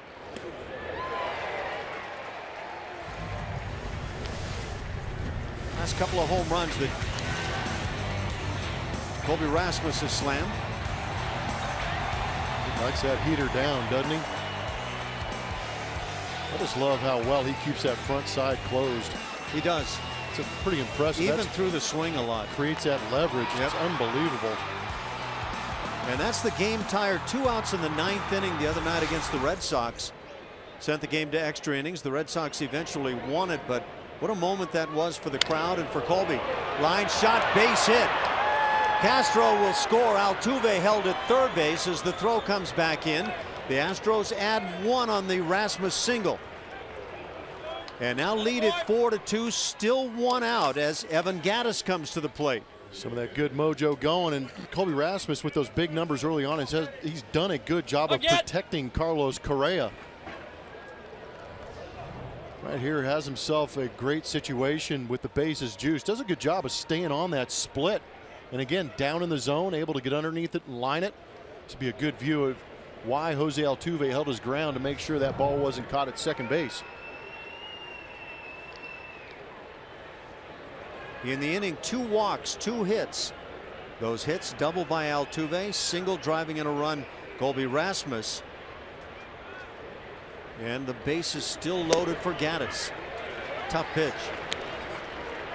I guarantee you Gattis is asking home plate umpire Mike DeMuro, was that on the swing or on the pitch? Judging by the conversation, I think it was on the pitch.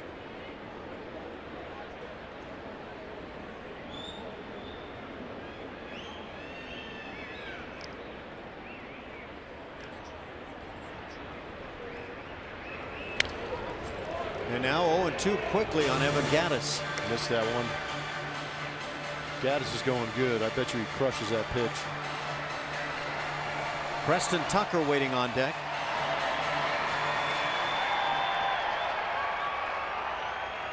You know, they say strike while the iron is hot, but this is that hot iron inning now for the club.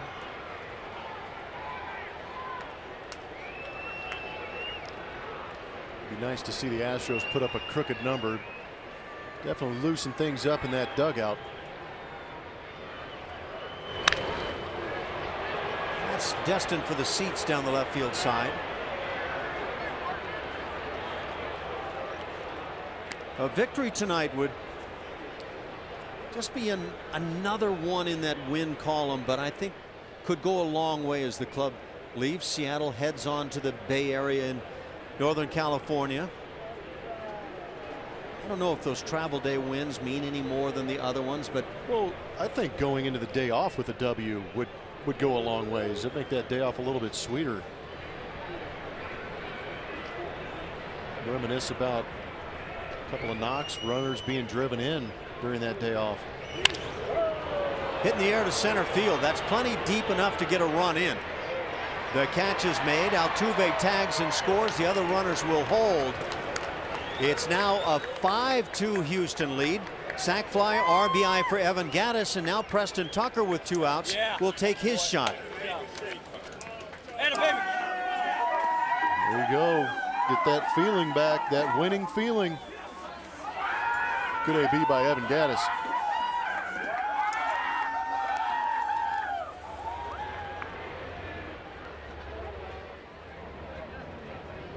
Are you feeling it at home? Most importantly, are the Astros feeling a bit of that?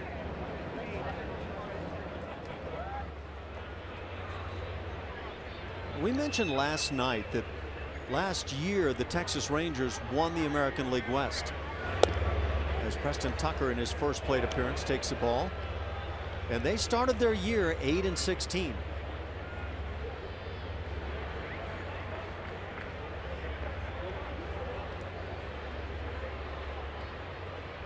Carlos Gomez hit by the pitch in the 4th inning, had to leave. Tucker came on as a pinch runner.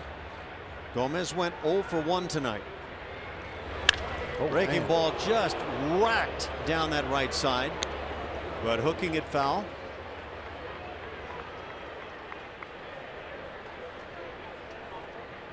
This guy has hit some of the hardest hit balls you want to watch all season to this point.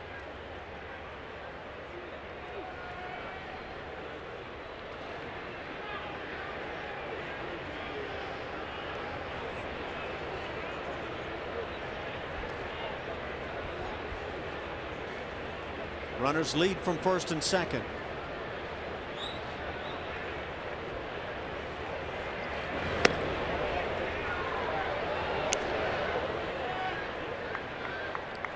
It's that type of pitch that sometimes you'll find the night where the umpire's calling it a strike on occasions and just puts you in a big hole, but instead the 2-1 count.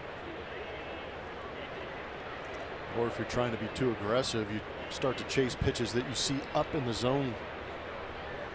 Good job by Preston.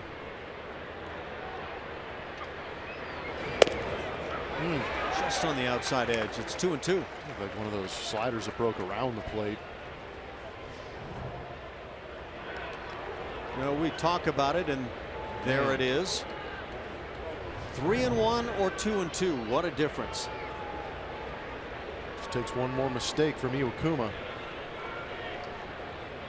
But it also has to really broaden that strike zone now for Tucker. Right there, he's got to take a hack at it. Does a good job of fighting it off. That's good work.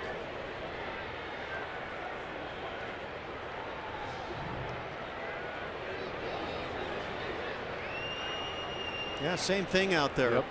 And smart pitch too. Yep. You get the call out there. Why not try to expand that zone? See if you get it again. On the 3-1, you take it. On the 2-2, man, you got to fight that thing off. Preston did a good job. And the splitter gets him. So that'll do it for the Astros in the 5th inning. They put a deuce on the board and now lead it 5-2.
Houston Astros baseball on Root Sports is presented by Southwest Airlines. Transparency, low fares, nothing to hide. By Jack in the Box. Taste the Jumbolicious Jumbo Meal before it's gone, only at Jack in the Box. And by Academy Sports and Outdoors, donating $100 for each Astros home run and $200 for each Correa dinger to Houston Children's Charity. The Astros have taken a 5-2 lead now. We go to the bottom of the 5th inning. 8-9-1 for Seattle. Steve Clevenger, the catcher, leads it off. Struck out in the 2nd. Colin McHugh has struck out 3 for the evening.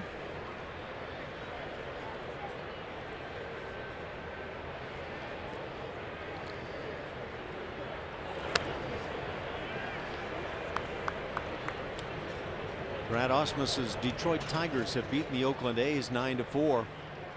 And the A's off to a pretty decent start in the American League West. They're now 11-11. Tigers right at 500, 10-10. Apparently Brad Ausmus shook up the lineup today for the Tigers. Ground ball right side. Altuve with the play. First out of the inning.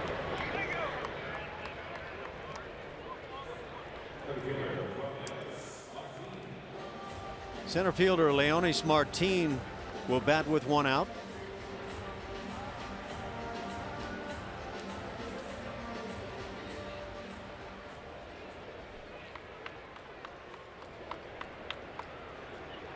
In that Tigers victory, JD Martinez and Victor Martinez each with home runs.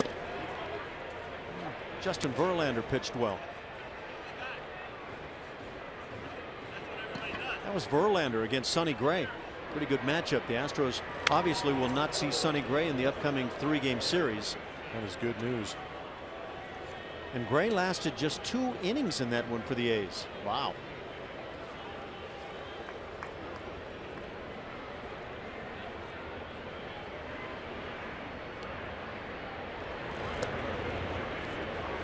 On the 0-2, McHugh turns to the curveball.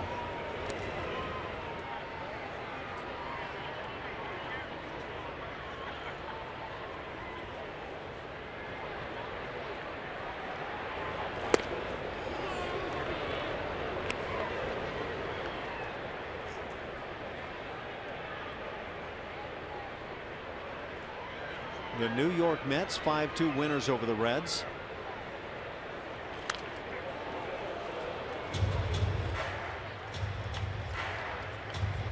Sometimes it's tough on pitchers when they get ahead, and then a number of pitches are required to finish off a hitter.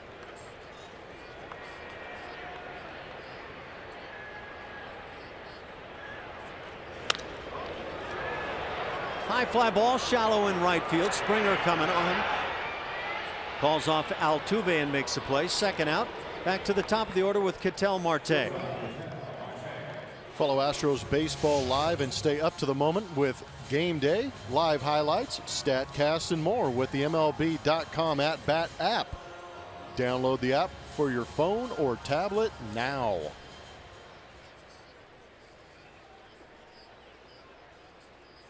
You sound rather insistent. I am. It's a good app. Get on it. Catch you some post-game highlights on there too.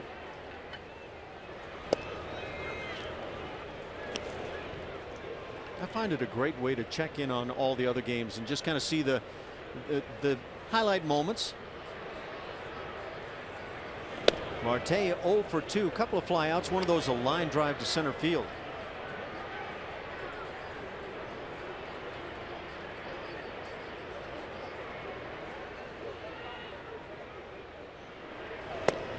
Outside edge, 1-2 the count.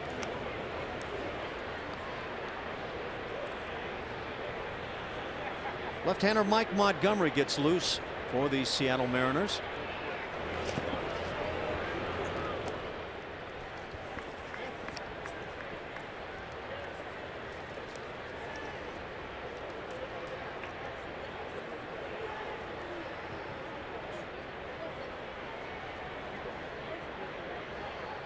.94 pitches for Collins, so if he can get through this 5th inning with not much more, would set him up for a likely final 6th inning this evening.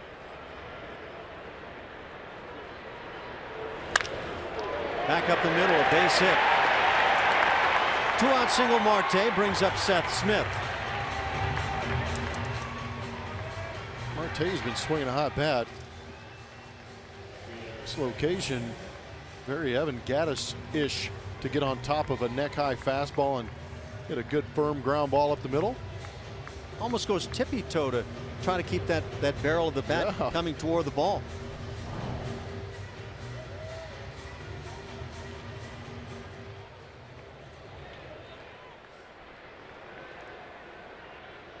So Marte aboard. Seth Smith at the plate. 1 for 2 with a double.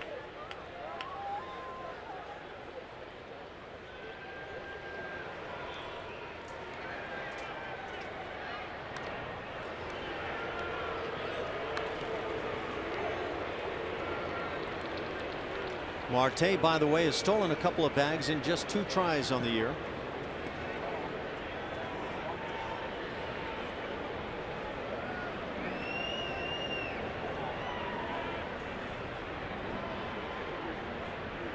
Like I said, Martell, it's that combination of syllables. High drive right field at the pole, plenty deep enough, and it is foul. Just foul. And way back into the seats. Seth Smith got a ton on that one. Ball was well struck. Thankfully for Collin McHugh, just a little bit too quick on it. Just a long strike. This angle that we have here leaves me feeling a lot of times, as I see the ball heading toward the pole, feeling like it's a fair ball. Thankfully it went foul.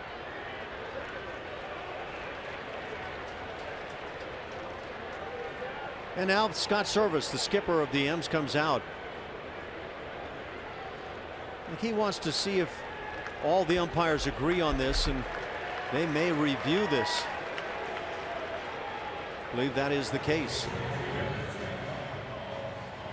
You wonder, would Scott Servais have gotten word from the clubhouse that they thought it was a fair ball going down the line? Well, I just wonder what camera angles they do have here that are available to them to see that ball well enough to determine if it is fair or foul. I was watching the reaction of Seth Smith, who hit it, and as it was called foul, he didn't react like, no, that was a fair ball. He just kind of accepted things. By the way, that was Tim Bogar, former Astro, in the dugout there. There's a lot of former Astros on this coaching staff. We talked about Mike Hampton out there in the bullpen for the Seattle Mariners also. So they will review this back in New York. And you wonder, what kind of vantage point does anybody have? I don't know. We haven't seen one yet. Only seen one replay on the big board out here at Safeco Field. Trying to remember, was there not supposed to be a camera right down the line that you could watch? This is pretty much our vantage point right here. I'm not sure if this is going to be enough to get it. There it comes out of the sky in front of the foul pole. Let's see if it goes past the foul pole. Yes. There we go. Foul ball. Well, that's a heck of a call on tough 1-2 call down the line. So this should remain a foul ball, and that's what it will be.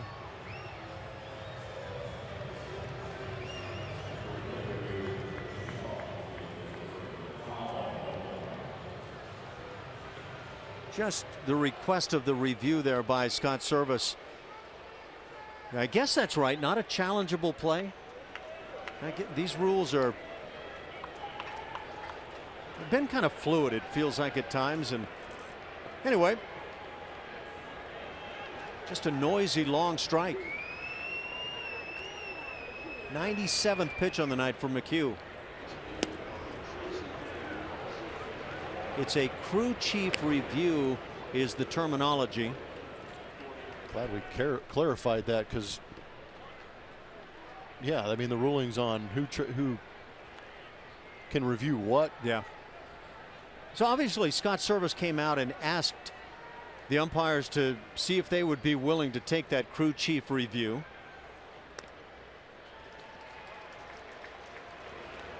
There's that arm side heater that just gets away on Collin.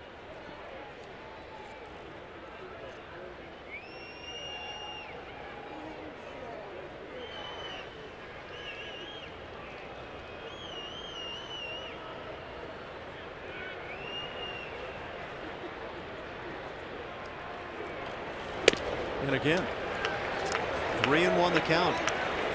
And You look over to the on-deck circle. It's Robinson Cano, the league leader in home runs and RBIs.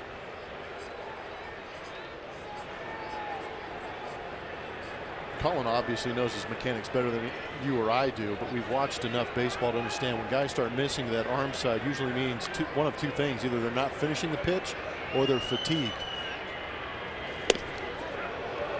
Colin gets the outside corner. That'll fill it.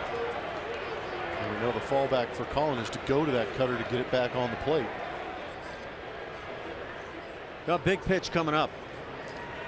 Obviously, you don't want to face a hot now Robinson Cano.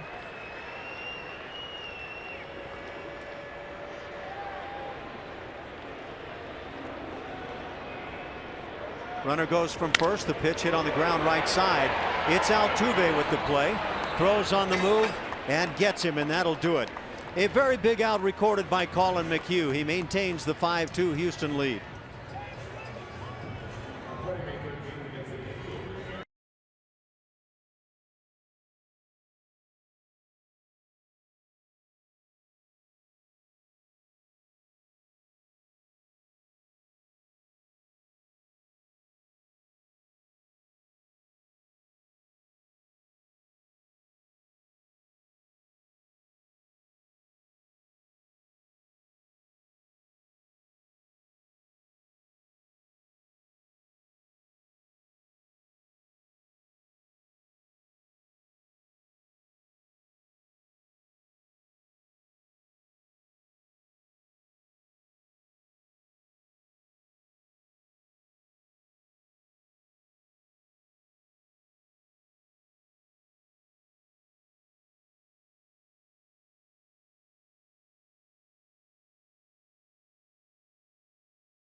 Friday, May 6th at Pinot in the Park, presented by Houston Methodist. This event features a pregame wine tasting, food pairings, and a stemless wine glass to the first 500 fans with an event ticket. Visit Astros.com or call 1-877-9-ASTROS for tickets.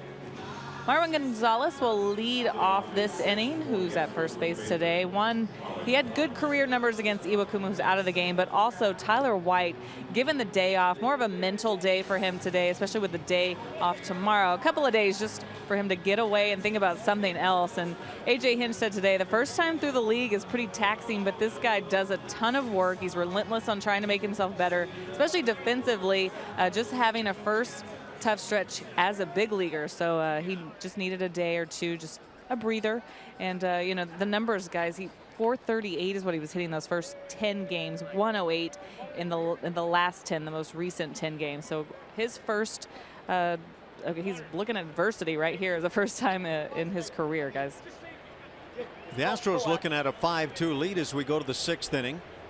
And thanks, Julia. We, by the way, are still encouraging cheese sandwiches to come our way. Bottom 3 in the order as Marwin leads it off, followed by Luis Valbuena and Jason Castro.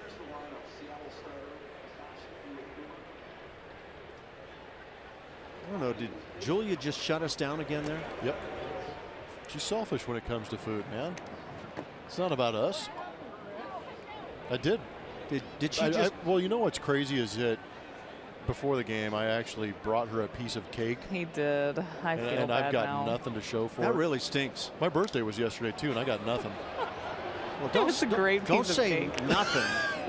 Yeah, I mean, didn't even offer me a bite or anything. It was just thank you, and Wait a minute. it was gone. Sorry, guys. You know, We've really, heard that at this before. point, I don't care much about the cake and all that kind of stuff. I just want a cheese sandwich. So I know. So good with the bacon in it. was it? Oh, gosh. Who tweeted that? It's very polite of you to get that pinky finger up. That's how I eat. I'm very proper. Yeah, right. I crushed that thing We've afterwards. noticed with some of the hot dogs. 2 balls and a strike on Marwin Gonzalez. Your left-hander Mike Montgomery on. Stands at 6'5", 26 years of age. Drafted originally by the KC Royals. Montgomery finished off that game last night, punched out 2 Astros. Hot shot hit to short, 1 hopper. Marwin is thrown out, first out here in the inning. Here's a look at Montgomery's numbers. Come at you with a fastball around 93 miles an hour. He's also got a slider, curveball, and a changeup.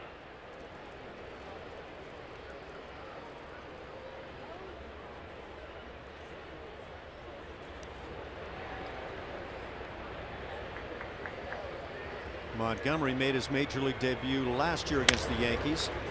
Ground ball left side, a diving stop by Seager. He'll get up and throw out Valbuena, and that's just simply hitting in tough luck. Seager's been robbed in this series by Valbuena. Now Seager returns the favor to Valbuena. Both third basemen struggling to get hits. Trying to poke it the other way was Valbuena, but very athletic move by Seager. When you're struggling with the hitting and that happens to you, that hurts so much. Groundouts, Marwin Gonzalez and Luis Valbuena. Jason Castro has been an igniter tonight. A 1-out double in the 3rd inning led to a 2-run frame. And then a leadoff walk in the 5th inning, another 2-run inning. Jose Altuve has been the big man, 3 for 3 tonight. A home run and 2 doubles.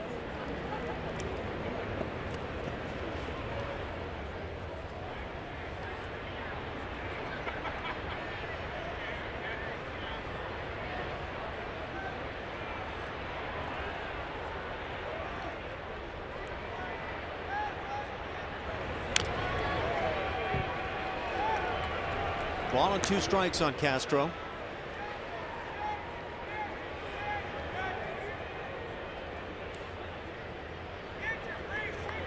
Better looking at bats tonight. Maybe that kind of evening where you get on the plane, you enjoy the victory, and start to feel like you're finding something. That'd be a great thing for Jason Castro. Be a great thing for the Astros too. Get some production out of that bottom part of the order. He has contributed here tonight.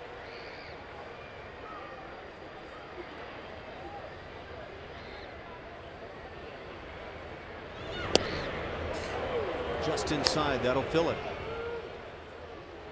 A real good job of laying off that changeup on the inside corner. The big man waits on deck, Jose Altuve.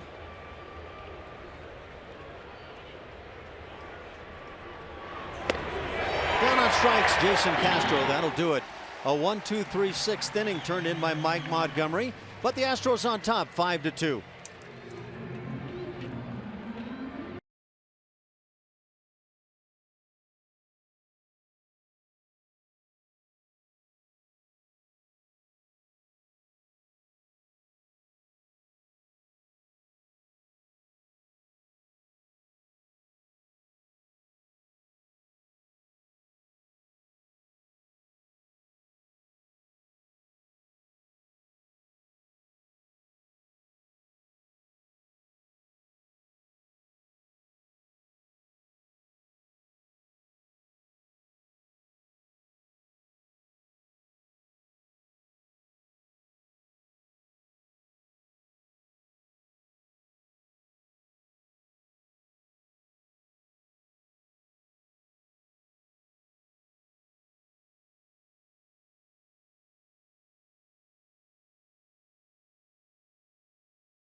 5-2, trying to pick one game in this 3-game set. Collin McHugh is done with his night. Pitched pretty well and in a position to win it as Tony Sipp now comes on for the 6th. Collin did pitch well. Threw a lot of pitches. Got 5 strong out of him as Tony Sipp comes on, making his 10th appearance. See those numbers. Having a tough time against lefties. Last time Tony pitched was on the 24th against Boston. 3-4-5 for Seattle as Robinson Cano leads it off. Cano with a first inning home run to match the home run hit by Altuve in the first. And then Cano with 2 outs, RBI single in the 3rd inning. So both of his hits coming with 2 outs.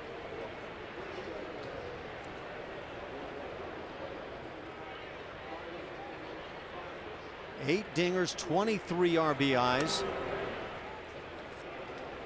And there was concern when the Astros came to town that Robinson Cano wasn't swinging the bat that well. Especially here at Safeco Field. Sitting 256, so nothing special going on there, but I think they'd take those numbers overall, the power numbers and the production, right at the top of the league.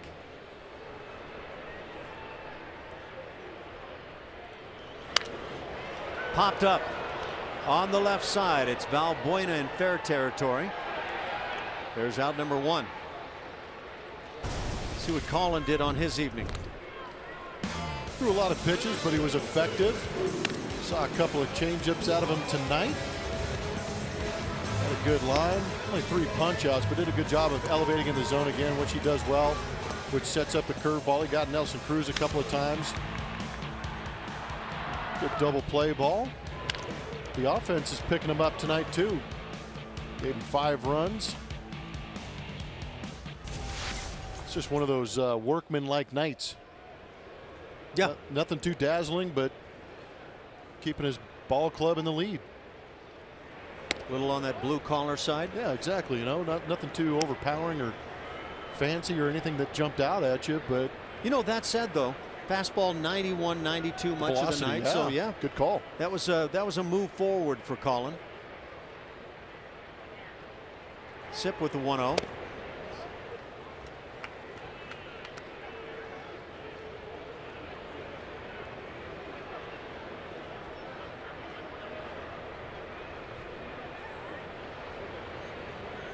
Nelson Cruz 0 for 2 on the night.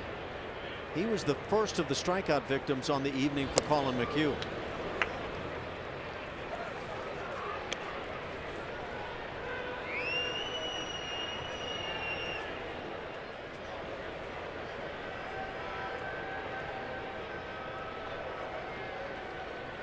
Just 3 strikeouts tonight for Collin. Walked just 1. Wow, nice location on a 3-0.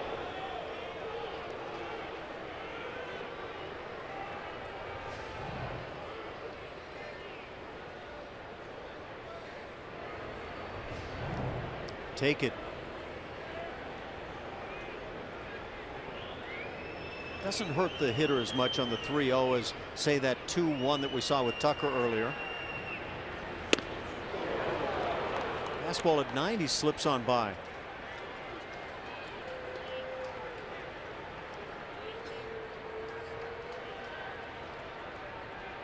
Iwakuma went 5 for Seattle tonight, allowed 7 hits and 5 runs, all earned. Had 7 strikeouts.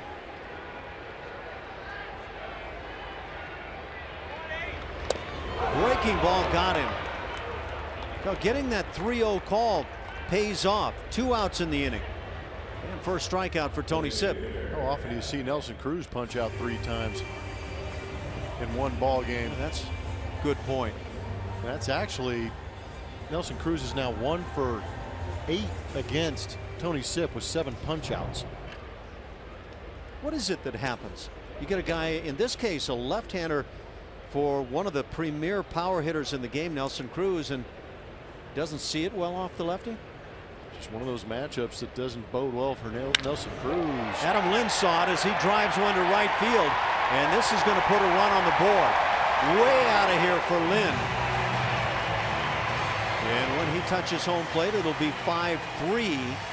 So a 2-out solo jack for Lynn. And again, one of those 2-out hits driving in a run for Seattle. Middle of the zone and up. That was tallywhacked by Lynn. Sees Castro set up, down and away. Castro's reaction says it all.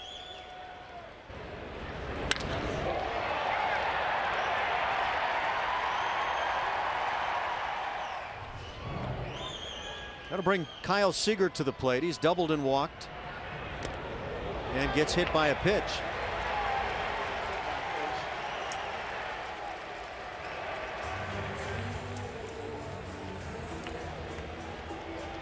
So with 2 outs, the home run by Lind, the hit batter, and now A.J. Hinch coming to the mound. He points to the bullpen as the Astros have Will Harris loosening. He has been summoned and will come in this 5-3 Astros lead in the 6th inning. As Tony Sipp departs, we will do it right alongside.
Pitch back in the 4th inning and had to leave the play tonight. They have taken x-rays of what they're calling a right hand contusion, and x-rays have come back negative. So that's good news on Carlos Gomez. And Will Harris now in the ball game in relief of Tony Sipp, making his 10th appearance at ERA under 1, whip well under 1.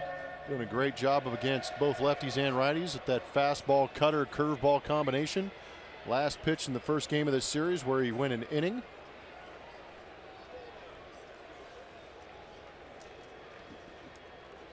Another one of those big outs to get. 2-run game. Dae-Ho Lee at the plate. Well, we talked about it in between pitching changes here that A.J. Hinch is going to pretty much do whatever he can to win this ball game, and I bet you it's all hands on deck out there in that bullpen. Amen. Especially with the day off tomorrow. Well, it's likely to be the theme, and you hope it's the theme the rest of the way throughout the season, where games start becoming that important that, hey, must win tonight. You don't want to ever say those words, but you play it that way. Yeah. Maybe a certain sense of urgency, not a must win, but definitely an urgency to win. Dead on. That little slider finds the outside corner, 2-1. And I don't think Dae-Ho Lee is in agreement.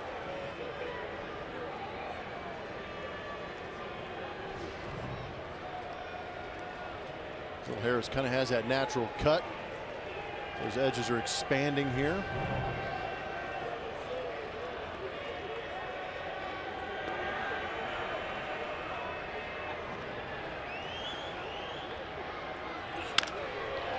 Ground ball to third. Tough play. Valbuena Gets up and fires and can't get him. But that was one big-time effort, and now Valbuena acting like something is bothering him on that right shoulder. That's not good.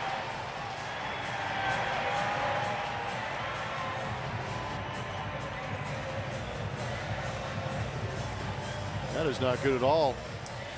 He's waving off A.J. Hinch. Hope it's just a tweak. Knows his body pretty well.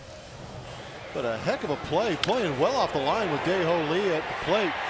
Did a good job. I wonder if when he went down to slide to make that catch, that throwing arm went down to kind of support him as he was making the slide. And then coming up throwing, maybe just kind of stretched it out a little bit. Hopefully nothing major for Luis. Heck of a pickup to keep it from being extra bases. And Lee, by the way, got down the line in better fashion than some of what we saw last night. So an infield single. A couple of hits and a hit batter in between. Watch Valbuena as he slides. Watch the throwing arm. Kind of puts it down. I wonder if just jamming it in the ground did a little something to it. But that in combination with the throw, I don't know. I wonder, is it? Well, there he goes to the shoulder. I started to even wonder, could it be the wrist or hand, but he gave himself a little bit of a stinger. Steve Clevenger at the plate. He's 0 for 2 with a strikeout.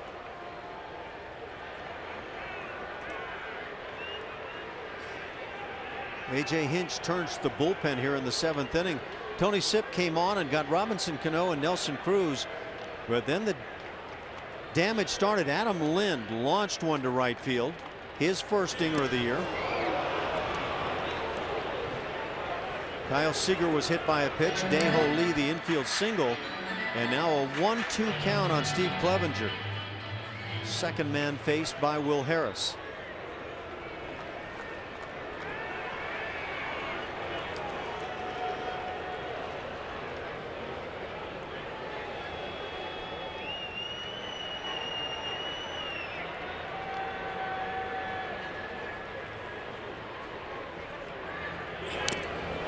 Is it hung on too clean? Yes, it is. Breaking ball got him.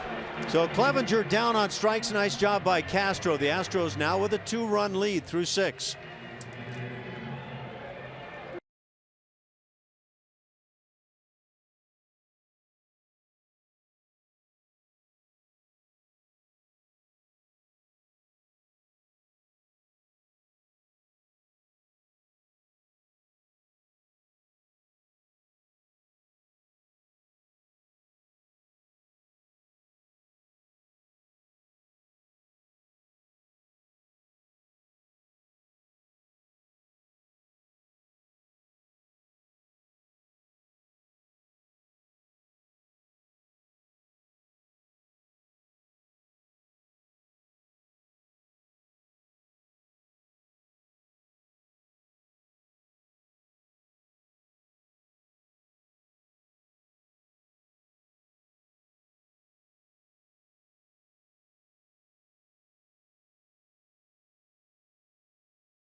It's 5-3 as we head to the top of the 7th inning. Academy Sports and Outdoors and the Houston Astros are hitting home runs for Houston, benefiting Houston Children's Charities. We see home runs by season for George Springer in 2014 in just 78 games. Hit 20 bombs in 2015, played 102 and had 16. Here early on, 4 home runs, but remember that 16 home run year in 2015, he had that broken wrist issue. May have led to him not swinging as hard as he wanted to finish off that season, but was doing a good job with the batting average and still stroking some doubles. So can't wait to see how he ends up this year. So we go to the 7th inning. And by the way, on George Springer, to me, the way he's swinging it right now as we see Michael Guape come on out of the bullpen for Seattle. Springer is swinging just the way I'd love to see him be able to swing all season long. I am in total agreement on that. Guape will face the top 3 in the order: Altuve, Springer, and Correa.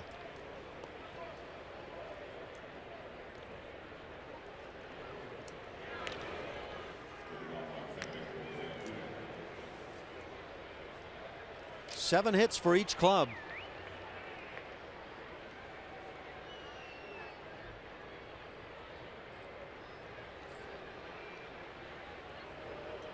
And Jose Altuve, 3 for 3, led the game off with a home run. Just a rocket to left field. 2 doubles since. Oh. With the 3 hits tonight, Altuve hitting .337 as he approaches that .341 that won the batting title a couple of years ago. 6 home runs already for Jose. That's a 1-1 count. Altuve kind of broke out last year with 15 home runs, and now 6 already in the early goings. Game number 22 tonight. Triple crown. Go for it. Skies one down the right side, back to the seats. It's 2-2. Make that 1-2.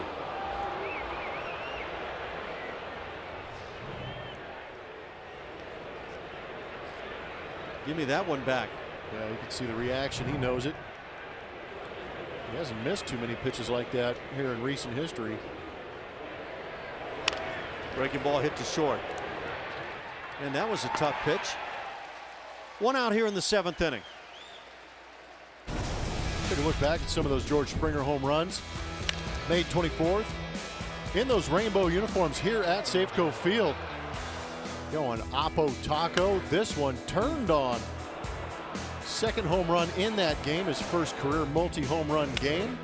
Next day, launches one into the bullpen, wreaking havoc on Seattle Mariner pitchers. See how early he put the foot down on that last one? Yep. It's a good thing. Just let that front foot get out there, plant itself, keep the hands back, and then drive against it. Springer 1 for 3, 7-game hitting streak. Guape at 95. Guape is recalled from Tacoma to pick up for Benoit, who is going on the DL. Guape was 0-3 at Tacoma with a 2.16 ERA. Drilled and into left field, on by the shortstop. Second hit of the night for George Springer as he continues to swing it very well. Swing is looking delicious right now. That's that foot getting out there, down. The hand stayed back nicely on the off-speed pitch. Drive it right back up the box. Nice. That is controlled, enormous power in that swing. 1 out for Carlos Correa.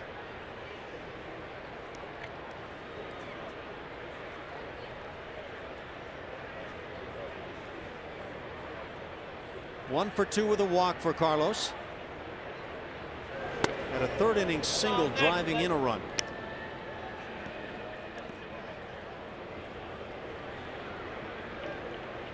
The Astros have stolen 18 bags this year, caught 8 times rather.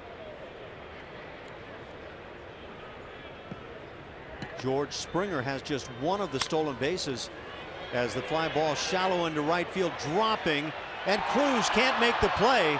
Springer had started back to first base, sprints to second, and makes it with that throw being over the head of Marte. So everybody is safe, and we'll see how this is ruled. It was a big swing from Correa. And when you're playing the outfield and you get that big swing, you react to the swing. Then you have to adjust to where the ball actually is, and Cruz gave it his best effort, came up a little bit short. It's an E9. And that was going to be close at second base as well.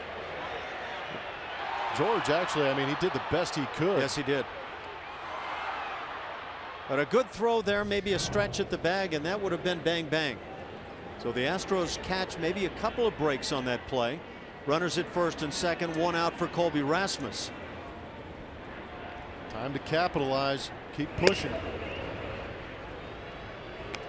This is where you really want Colby Rasmus. He's been greedy in these situations all year. You want him to continue that greediness. Get those numbers. Keep driving them up. 19 RBIs on the season.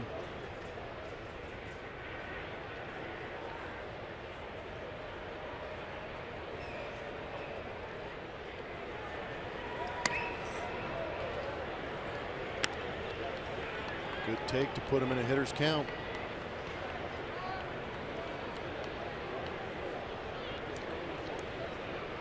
The Mets won 5-2 today over Cincinnati, and that was Matt Harvey on the hill.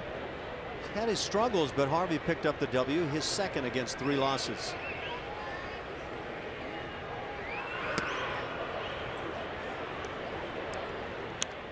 Three balls and no strikes. Evan Gattis waits on deck. Green light right here, Ash. Why not? Oh yeah. I think there are times where you take the hot hitters and give them a shot.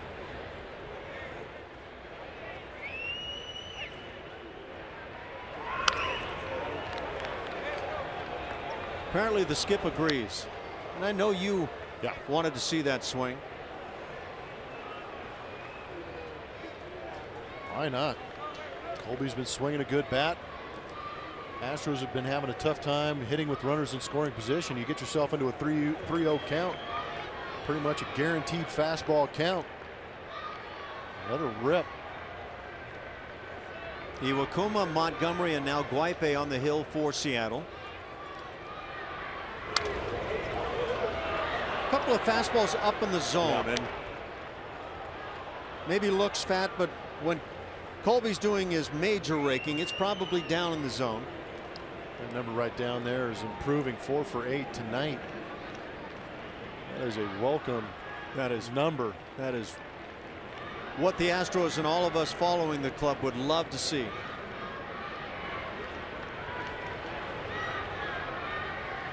The 3-2. Guaipe went right back up there as Rasmus lays off, draws the walk, loads him up. One out for Evan Gattis. And now the catcher and pitching coach going out to the hill. Mel Stottlemyre is the new pitching coach for Seattle. This might be Guaipe's last hitter. And a lefty in the bullpen getting loose for the Seattle Mariners. Vidal Nuno, because Preston Tucker is on deck. Time for Gattis to do some damage.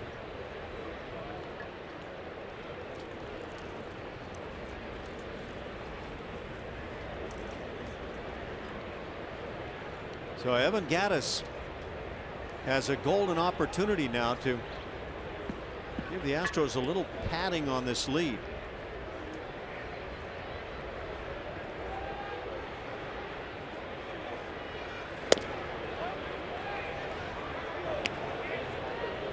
Evans 0 for 2, has a sac fly driving in a run in the 5th inning.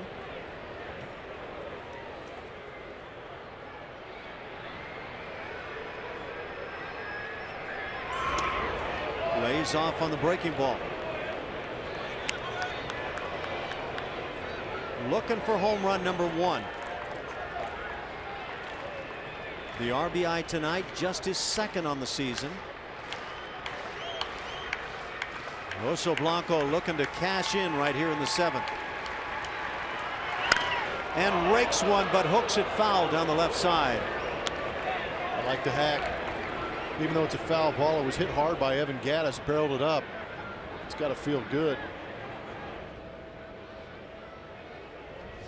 The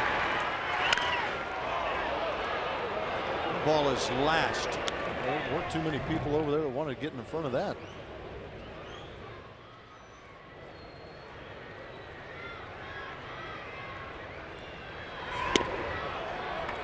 Laid off. It's 3-1. A little surprised they didn't check down at first. I'm with you on that. Time to get a hanging fastball and hammer it.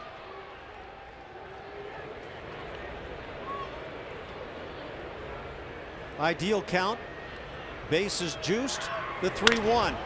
Ram to right to left center field and deep at the wall. It's off the wall. Extra bases. Springer scores. Correa scores. Rasmus now caught between third and home plate.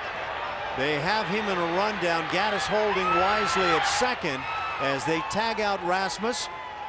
And yes, they're saying he was out of the baseline. Rasmus That was kind of a late call by DeMuro. I don't know what he was doing. A.J. Hinch out in a hurry to argue, and I'm with A.J. on this one. There's no reason. He did not go. We'll have to look at the replay, but my initial thought was Colby did a pretty good job of avoiding that tag. As things stand, it's now 7-3 Houston, and A.J. is arguing his point, and I agree with you. I didn't think Colby went far out of what would be dead center on the base path. He just kind of jumped out of the way. He didn't like run and completely out of. See, just kind of hop. He hasn't even made contact with the ground there where he's being called out of the baseline. But I'm not sure if that's enough. Yeah. For me, it's not. So it's an out on Rasmus. How about Evan Gattis, though, with the big hit? Boy, he hit that thing on the money. Elevated fastball this time of year. You can't get it past him. It's a double. It's 2 RBIs, 3 on the night, and that'll do it for Guaipe as Seattle goes to the pen once again.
Evan Gattis providing a pair of those runs here in the inning as they try to go up the ladder. That's a bad place to go on Evan Gattis. Yeah, the scouting report would tell you that he loves to get on top of that high cheese. And I'm telling you, that first foul ball he ripped into the left field stands got him ready to barrel this one up. Get that bat moving in a quick fashion. Laser off that center field wall. And the reason Colby Rasmus is in this situation, his baseline started where he's at, Ash. Yes, it does. I don't agree with this call at all.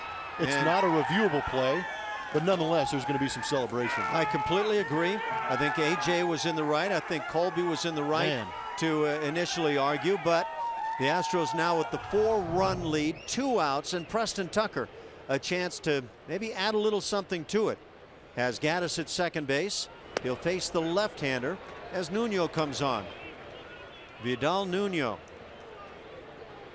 I didn't have a chance to say it, but the reason Colby was that far down the third baseline is because he got a ridiculously good jump on that line drive to center field off Evan Gattis' bat. As soon as Evan made contact, Colby was off to the races. All the way from first base. Yep. And yeah, you can't fault him there for trying to be aggressive and turn it into a really big inning. It's the 3rd inning that has seen the Astros put 2 on the board. Ooh, man. Pretty good swing by Preston Tucker as they go up the ladder on him.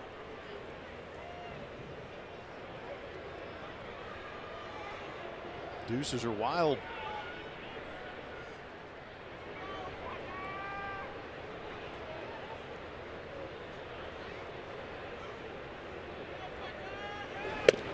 Got him on the slider. That'll do it. The Astros put 2 on the board and enjoy every bit of it through 6.5. 7-3 Astros.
We go to the bottom of the 7th, and we have a winner in our Chevy Stroh poll.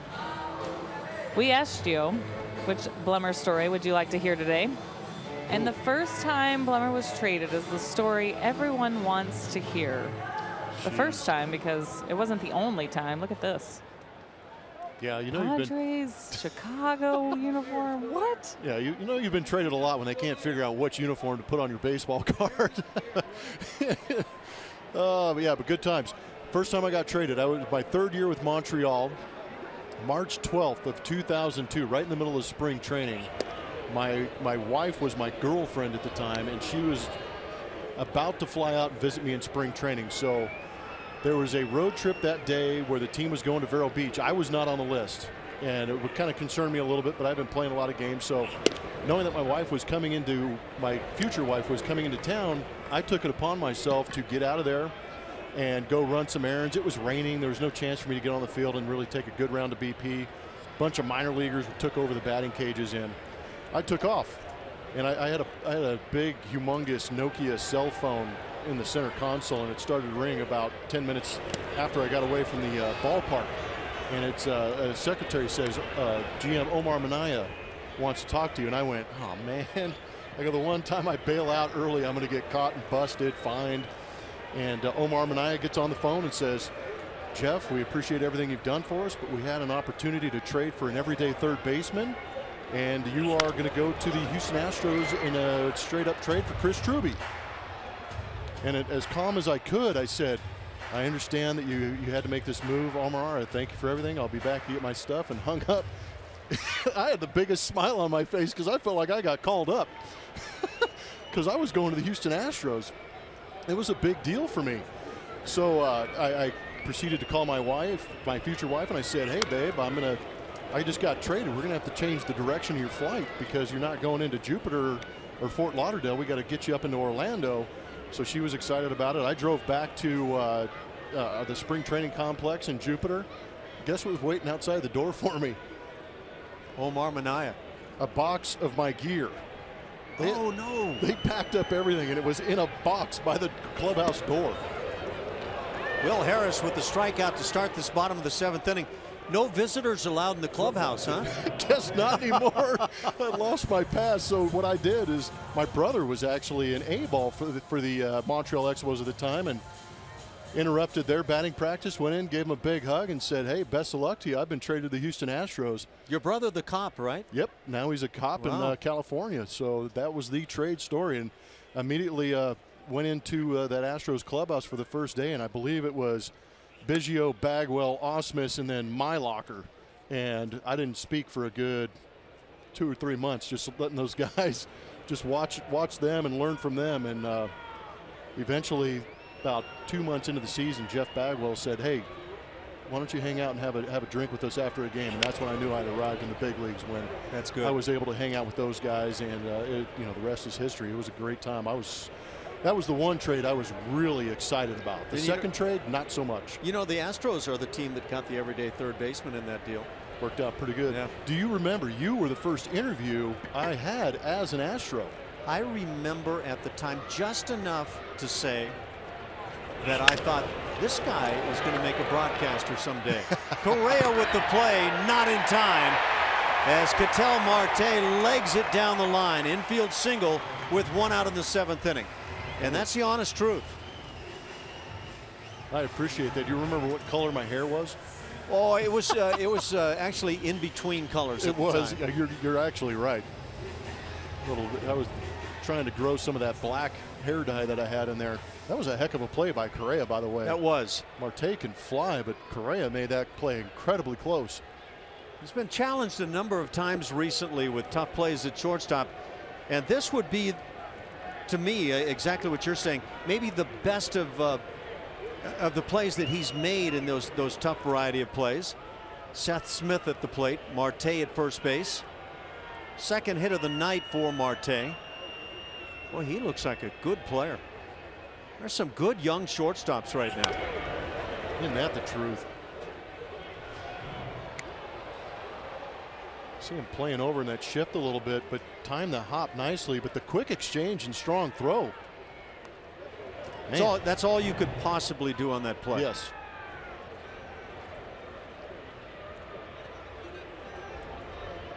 Yeah, that was second baseman quick coming out of the glove right there.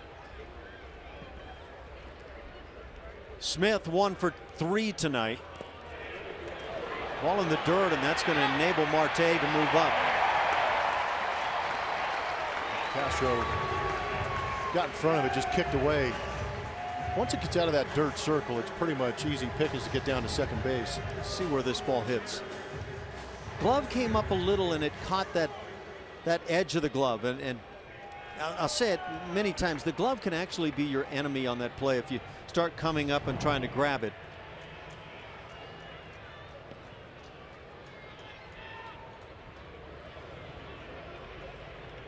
Ball and a strike on Seth Smith.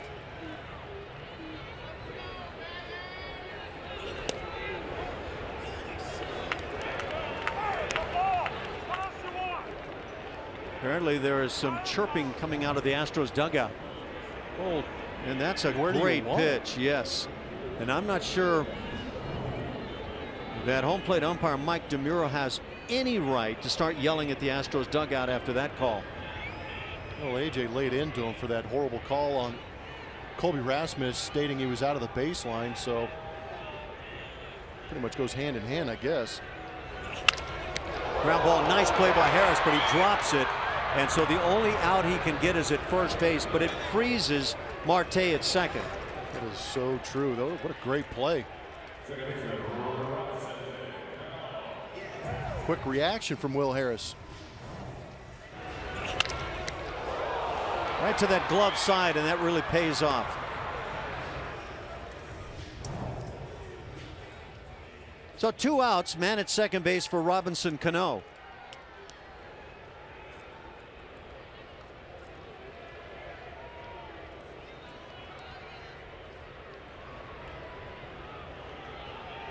Cano is 2 for 3, has homered, his 8th of the year, and has singled in a run. 23 ribbies to lead the league.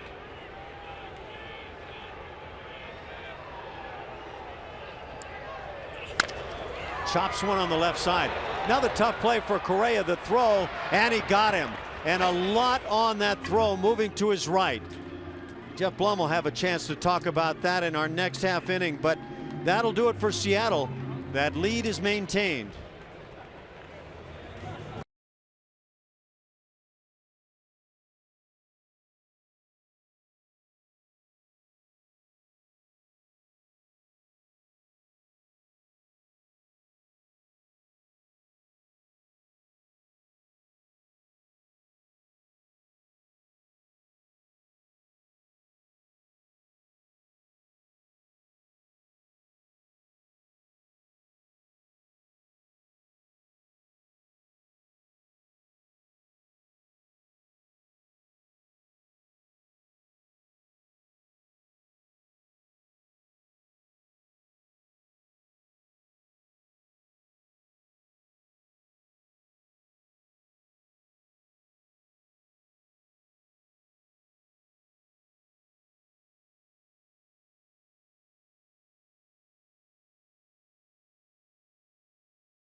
with the M's.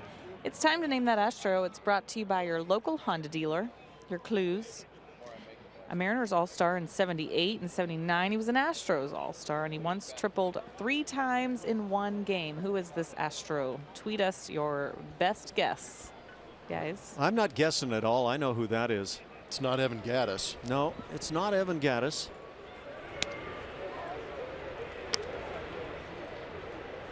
Marwin Gonzalez leads it off here in the 8th inning. The Astros with a 7-3 lead. Get used to it. Make it happen. Bottom 3 in the order: Gonzalez, Valbuena, and Castro.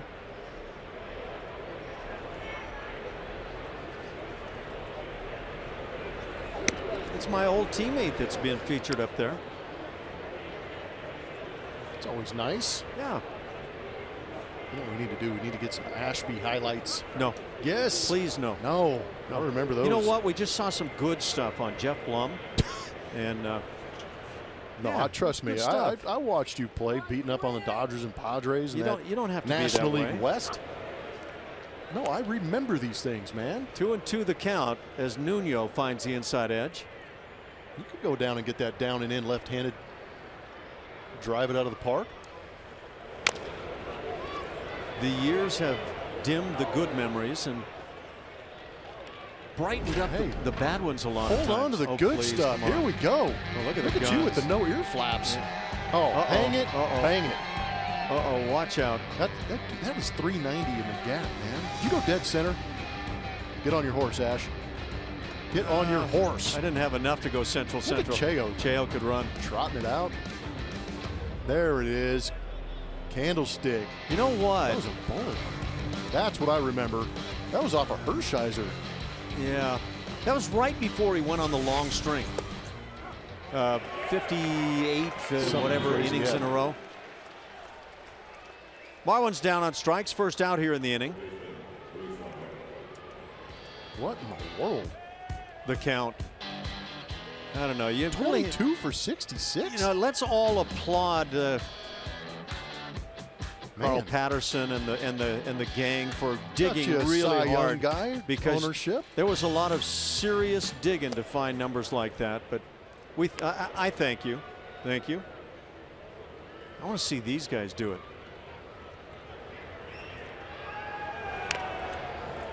It's always good to see those numbers, though, Ash. Be honest. Come on. Yeah, well, you had it's a good fun. career, man. It's fun.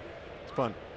That was no Jeff Blum, but I was a whole lot better than I ever thought was going to happen. Well, as far as the follically challenged are concerned, we were not. I had a good head of hair. You had the mustache.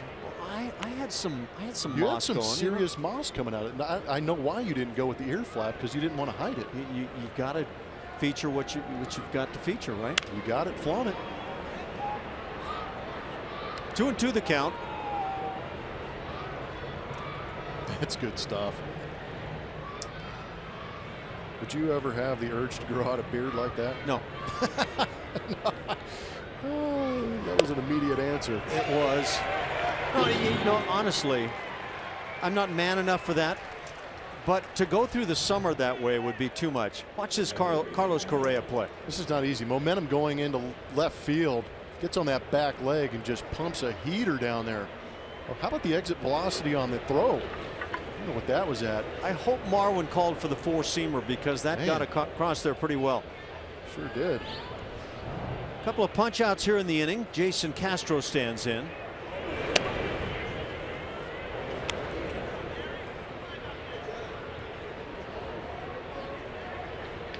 By the way, if you're dying to fill out your scorecard in the 7th inning on that play on Colby Rasmus, it went 8-6-5-2-5.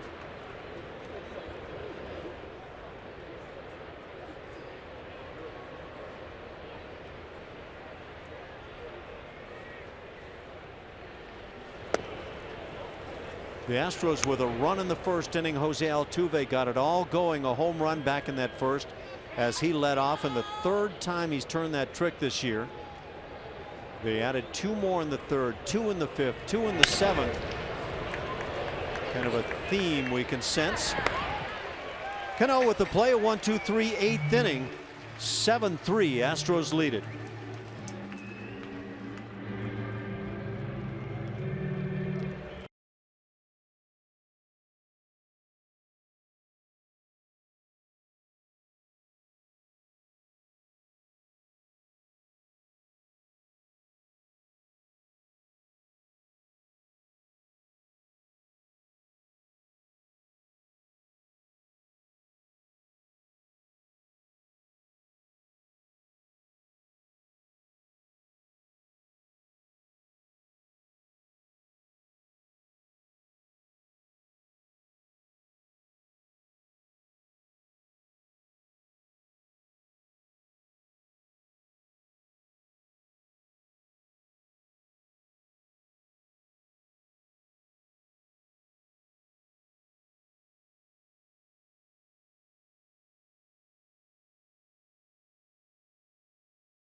Houston Astros baseball on Root Sports is presented by Southwest Airlines. Transparency, low fares, nothing to hide.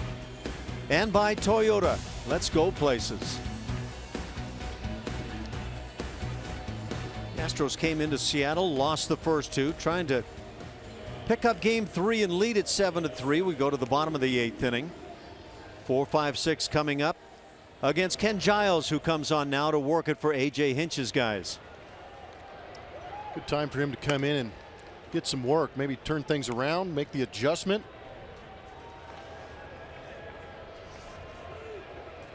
Astros have got a nice lead of 4 runs. Last time Giles was out there, it didn't go too well. Wash away that memory with a good outing right here. 4th pitcher for the Astros tonight. McHugh, Sipp, Harris, and now Giles. Nelson Cruz has had a long night. 3 punch outs, 0 for 3. And a good starter slider. Will Harris finished with an inning and a third, 2 hits allowed, and a couple of strikeouts.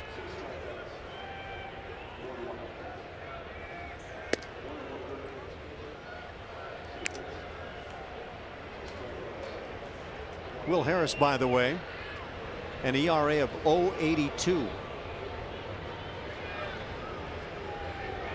It's really just an extension of what Harris did last year. Ball and 2 strikes on Nelson Cruz.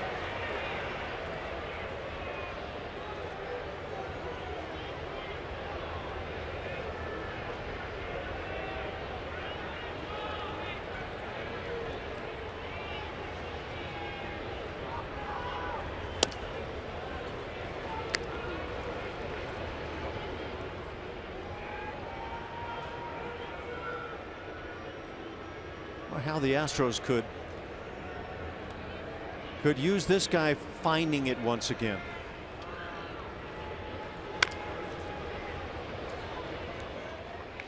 Gosh, a couple errors. Manny Acta booted one too.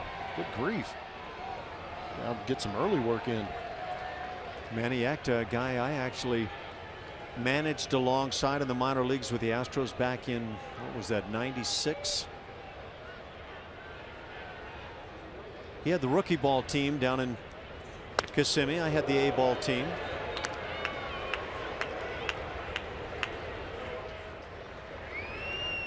And Manny's turned into a good major league manager, very good major league coach, and a nice broadcaster as well.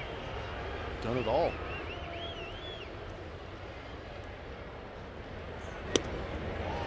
And the leadoff walk as Cruz reaches, it brings up Adam Lind.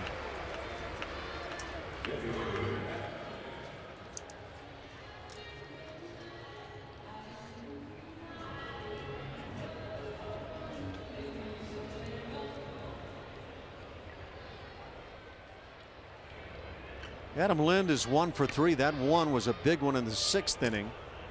Just mashed a home run to right center field.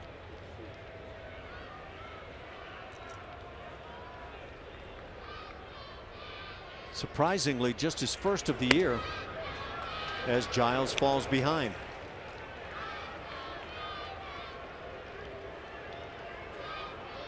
One thing you hate to do as a manager, you get a guy you're counting on like Ken Giles, and he scuffled along a little bit.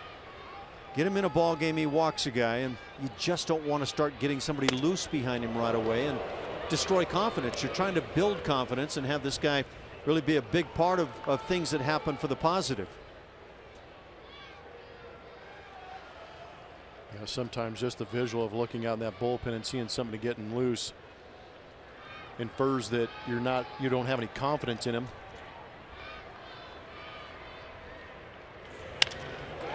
Fastball lined into left field with that shift on. Easy pickings for Adam Lind. So a walk and a base hit, nobody out for Kyle Seager.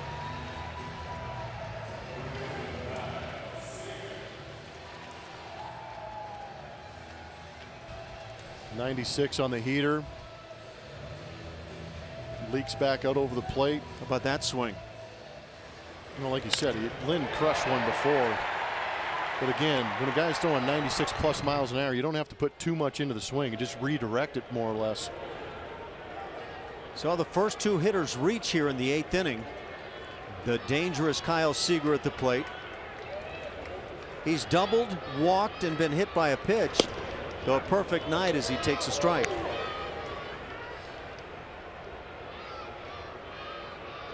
Each team now with 9 hits.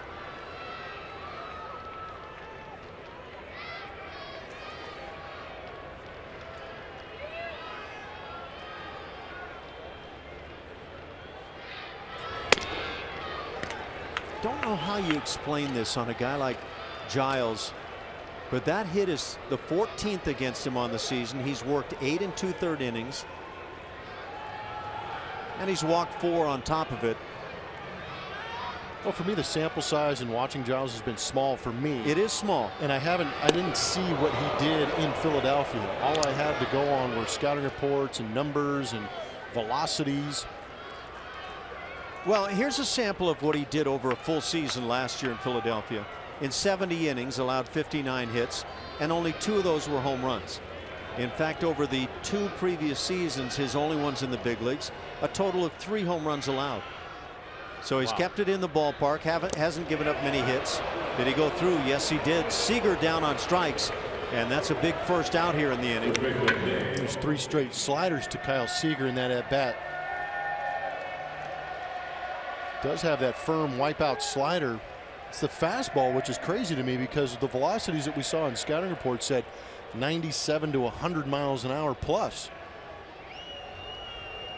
So look at the strikeouts last year, 87 of them in 70 innings. Wow. So he struck out 11.8 men per 9 innings. There you go. Chopper to third. Valbuena can't get rid of the ball. He'll get an out at second base, and they almost get the double play on Lee, despite Valbuena triple clutching down there. That was the slowest play I think I've ever seen in baseball. That really did set up slowly, didn't it? Even a double clutch, and you've got a how about Altuve having the sense to even try and turn this? That's knowing your runner going down the line. Man, that was close. Should not have been that close. You know, that inability to get the ball out of the glove could have really put Altuve in a tough spot. Runners at first and third, 2 outs for the catcher Steve Clevenger.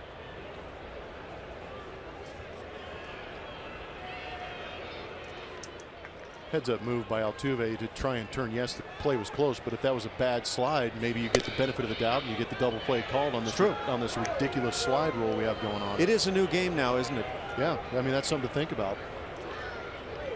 Altuve doesn't turn that, then you can't assume that he was trying for the double play, even though we've seen Colby got called on a double play ball early on in Milwaukee that was not going to be turned. 0-2 the count. You were still are a big guy. So when you played second base or even shortstop, did you have trepidation about that double play?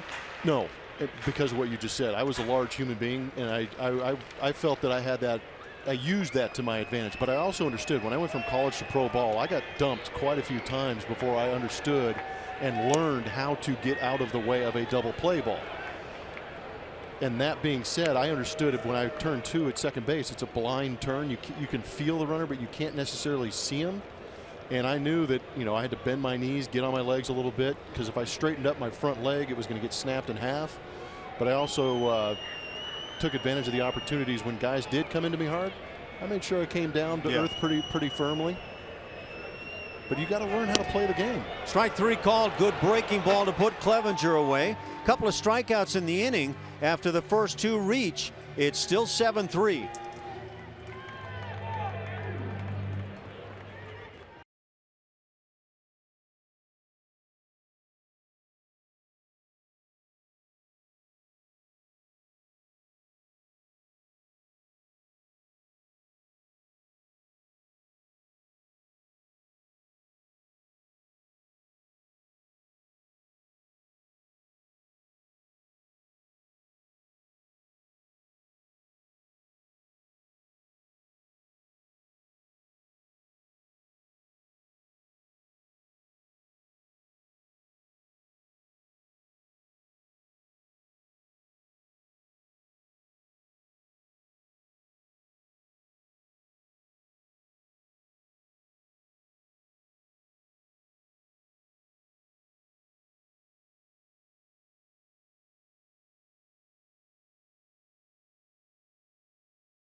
Mariners here in the top of the 9th inning in Seattle. Our delivery of the game is brought to you by Jimmy John's. It is what Jose Altuve has done today. Led off the ball game with a line drive into the left field bullpen for a home run. Next at bat with the runner on, double down that left field line, driving in Jason Castro. Next AB, funky swing, still gets the barrel on it and drives it into that left field corner for his 3rd hit, 2nd double. All extra base hits on the evening for Jose Altuve. Remember, there was a smaller second baseman, won an MVP in 2008, Dustin Pedroia. See how the numbers stack up. Those are projections for Jose Altuve on the left. 69 doubles possibly, 39 bombs. That is a lot of extra base hits, but the Astros would love to see this number. 131 run score. That's a beautiful thing. 69 doubles might get you in the conversation for MVP. Yeah, and by the way, the .313 batting average, Jose is going to say, wait a minute, why are you pulling back on me like that? He's hitting .333 as he stands in. Takes a strike against new right-hander Nick Vincent. Yeah, come on, give me my due.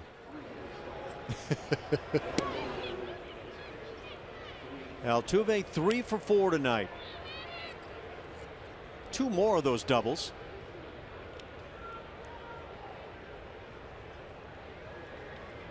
Yeah, he's really something. And the more I find myself watching him, the more I'm impressed. Yeah. That desire to get better every year and be able to make the adjustments and get better. You were a very good infielder. As this line drive is right at Seager. Another rope off the bat of Jose Altuve. So he's 3 for 5, out number 1 in the 9th inning. And I was just going to say, you were a really good outfielder. How do you rate Altuve as a defensive infielder? If you would have asked me this question in 2013, I would have been a little skeptical about it, but I've seen him work and get better. Got that Gold Glove last year. So I'm gonna say that he's one of the upper echelon guys out there on defense. I think the shifts have helped him get in good positions to make plays, but at the same time, he's put a lot of work into becoming a better infielder, and I like what he's doing. Can turn a double play, and that's what you want to see too. Yeah. He doesn't miss the routine play. Nope. Springer has an 0-2 count. He's 2 for 4 on the night. 7-game hitting streak for George. I saw what I thought were some deficiencies defensively in 2013, but the last couple of seasons, last year and this year, to me, he's become one of the really good defensive second basemen. Yeah. And because of hard work. He handles the pop flies, anything he can get to. And that's just a small part of things, but, no, but it's still part of it. He can come in and get it. He can go left and right. Thoroughly impressed. All while biting fingernails. He's aggressive in that category. 2-2 on Springer. But it's such a good influence too to have a guy that's already good like Altuve is. But if you're hanging around a guy like him and you see him work as hard as he does and continue to try and get better every day, I mean, that's, you know, it's borderline inspirational for some of these guys. Springer down on strikes, second out of the inning. It'll bring up Carlos Correa. You know, that line drive hit there by Altuve was without a third baseman being right there, and he's been there for a lot of years, by the way, but destined to be a third double of the night. That's the way he's stinging the baseball.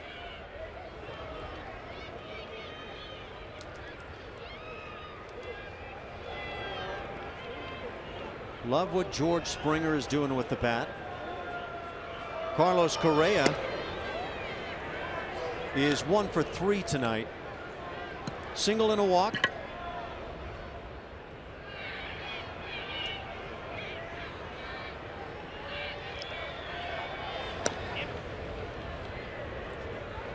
Start getting some of these guys officially hot, and this offense is going to start scoring a lot more runs than they've been scoring. That is so unbelievably true. Yeah. You get these guys raking all at the same time. That could get scary.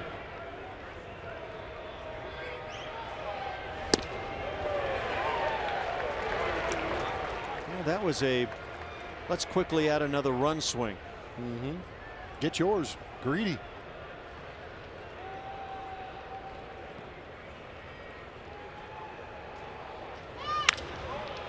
Driven but fouled down the right field side, and this is something that we saw in the recent homestand again for Carlos Correa.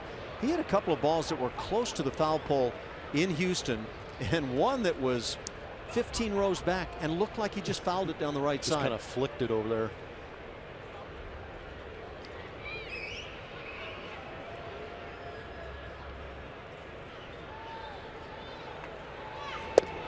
There's the inside corner.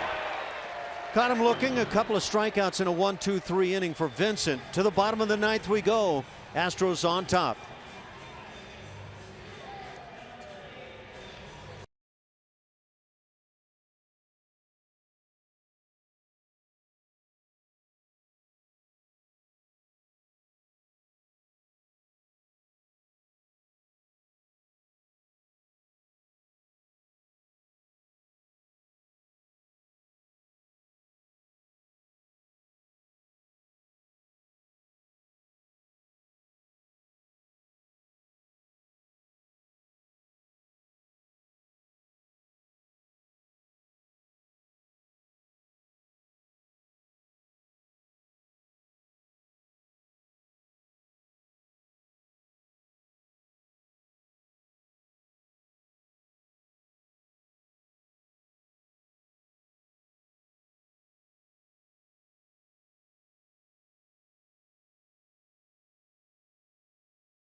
The ninth.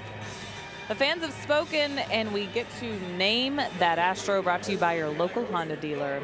Mariners All-Star, followed by an Astros All-Star, back-to-back years there, and tripled 3 times in one game. Let's see what Twitter had to say. We're getting some tweets. Thanks to those who are staying up late with us. We've got several Craig Reynolds here. Let's see who it is. Bimbo. They were right.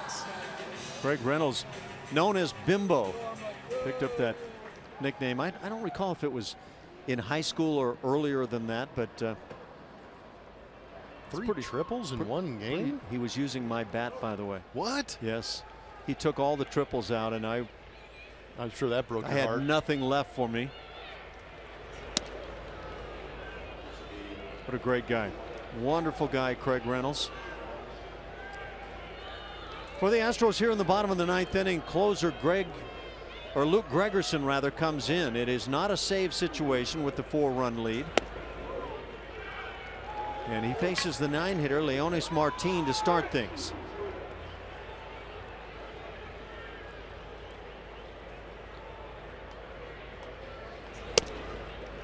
Save opportunities have been a bit sparse recently. And so sometimes you just have to get that guy in.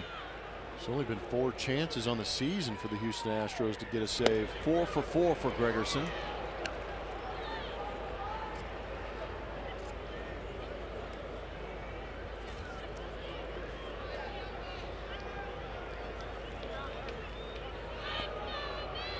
Last work 3 days ago, that against the Boston Red Sox.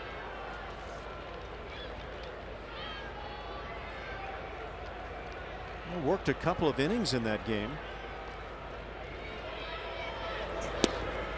And walks his leadoff man. So Martin aboard. And now the top of the order. Those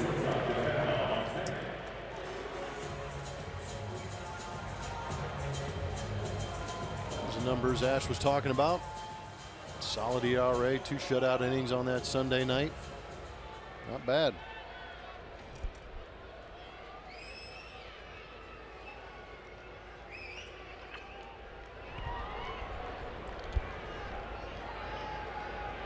The Astros have turned one double play tonight that came back in the 4th inning.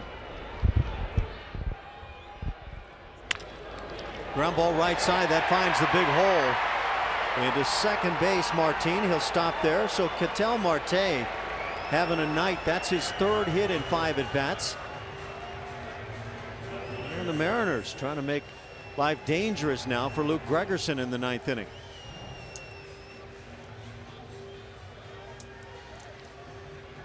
You're hot, you're hot. Just get a barrel on it. Marwin holding on that base runner, opens that hole wide open.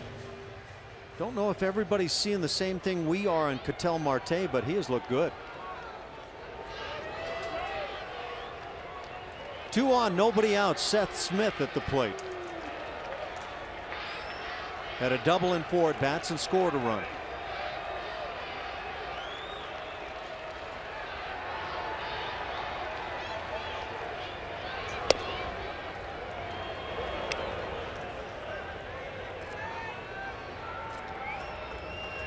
Gregerson gets in front with the fastball.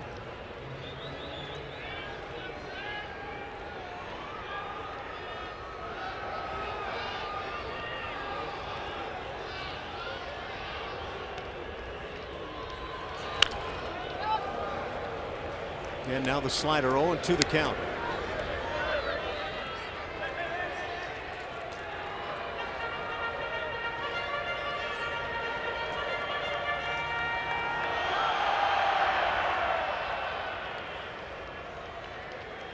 With that base hit by Ketel Marte, Mariners now have 10 and lead the Astros in that category, 10-9. But that scoreboard looks nice tonight with the 3 2-run innings for Houston.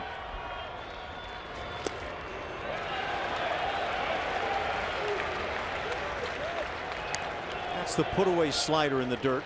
1-2 the count. That's what you want to see more of. Those are some good totals.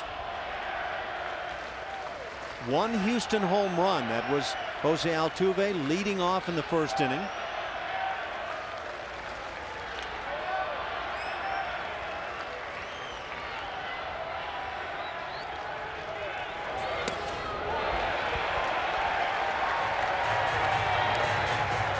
Smith showing an ability to lay off that slider as a 2-2 count.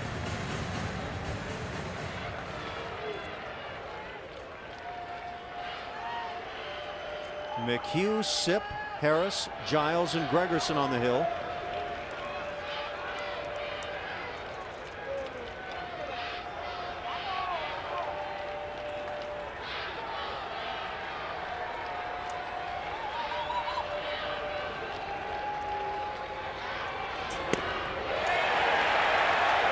And now 3-2. Some heat coming in behind Seth Smith too. This is a big pitch right here.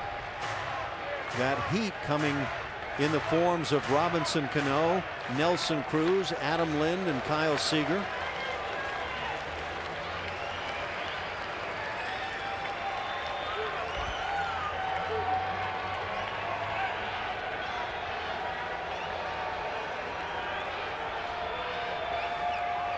Big 3-2 pitch.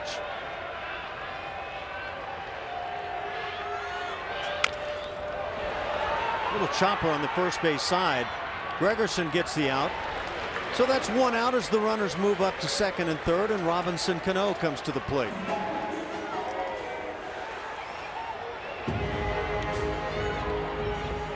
I'd like that ground ball to be hit a little bit harder to turn 2 on it, but right now you'll take the out.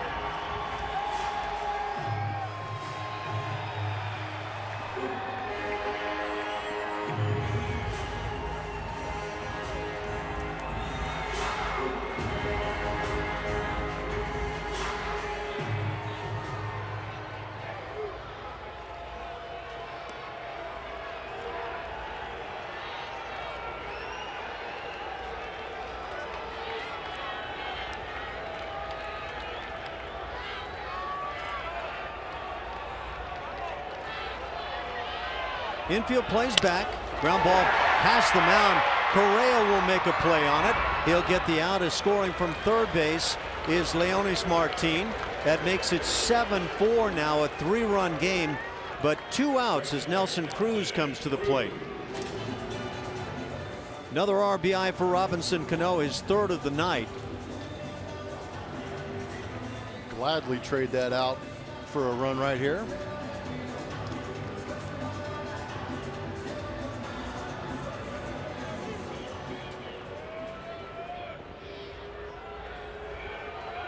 Well, Robinson Cano has driven in 3 of the 4 Seattle runs. And now down to an out. Nelson Cruz at the plate. 0 for 3, all strikeouts, and then drew a walk in the 8th inning.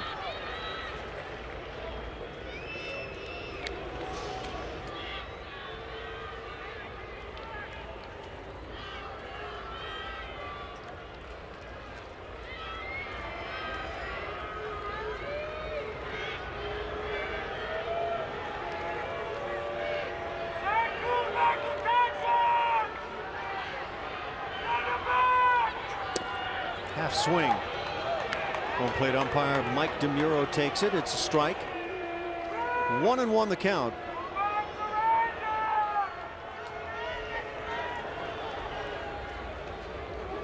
With a win tonight, the Astros would improve to 7-15. And now 1-2. Nice pitch.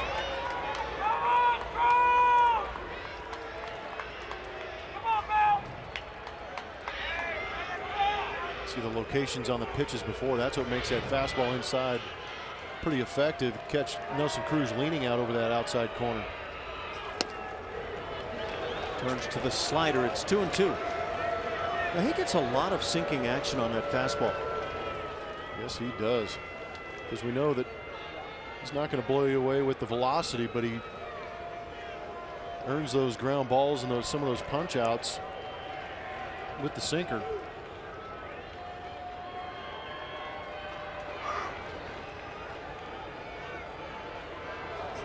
Slider got him.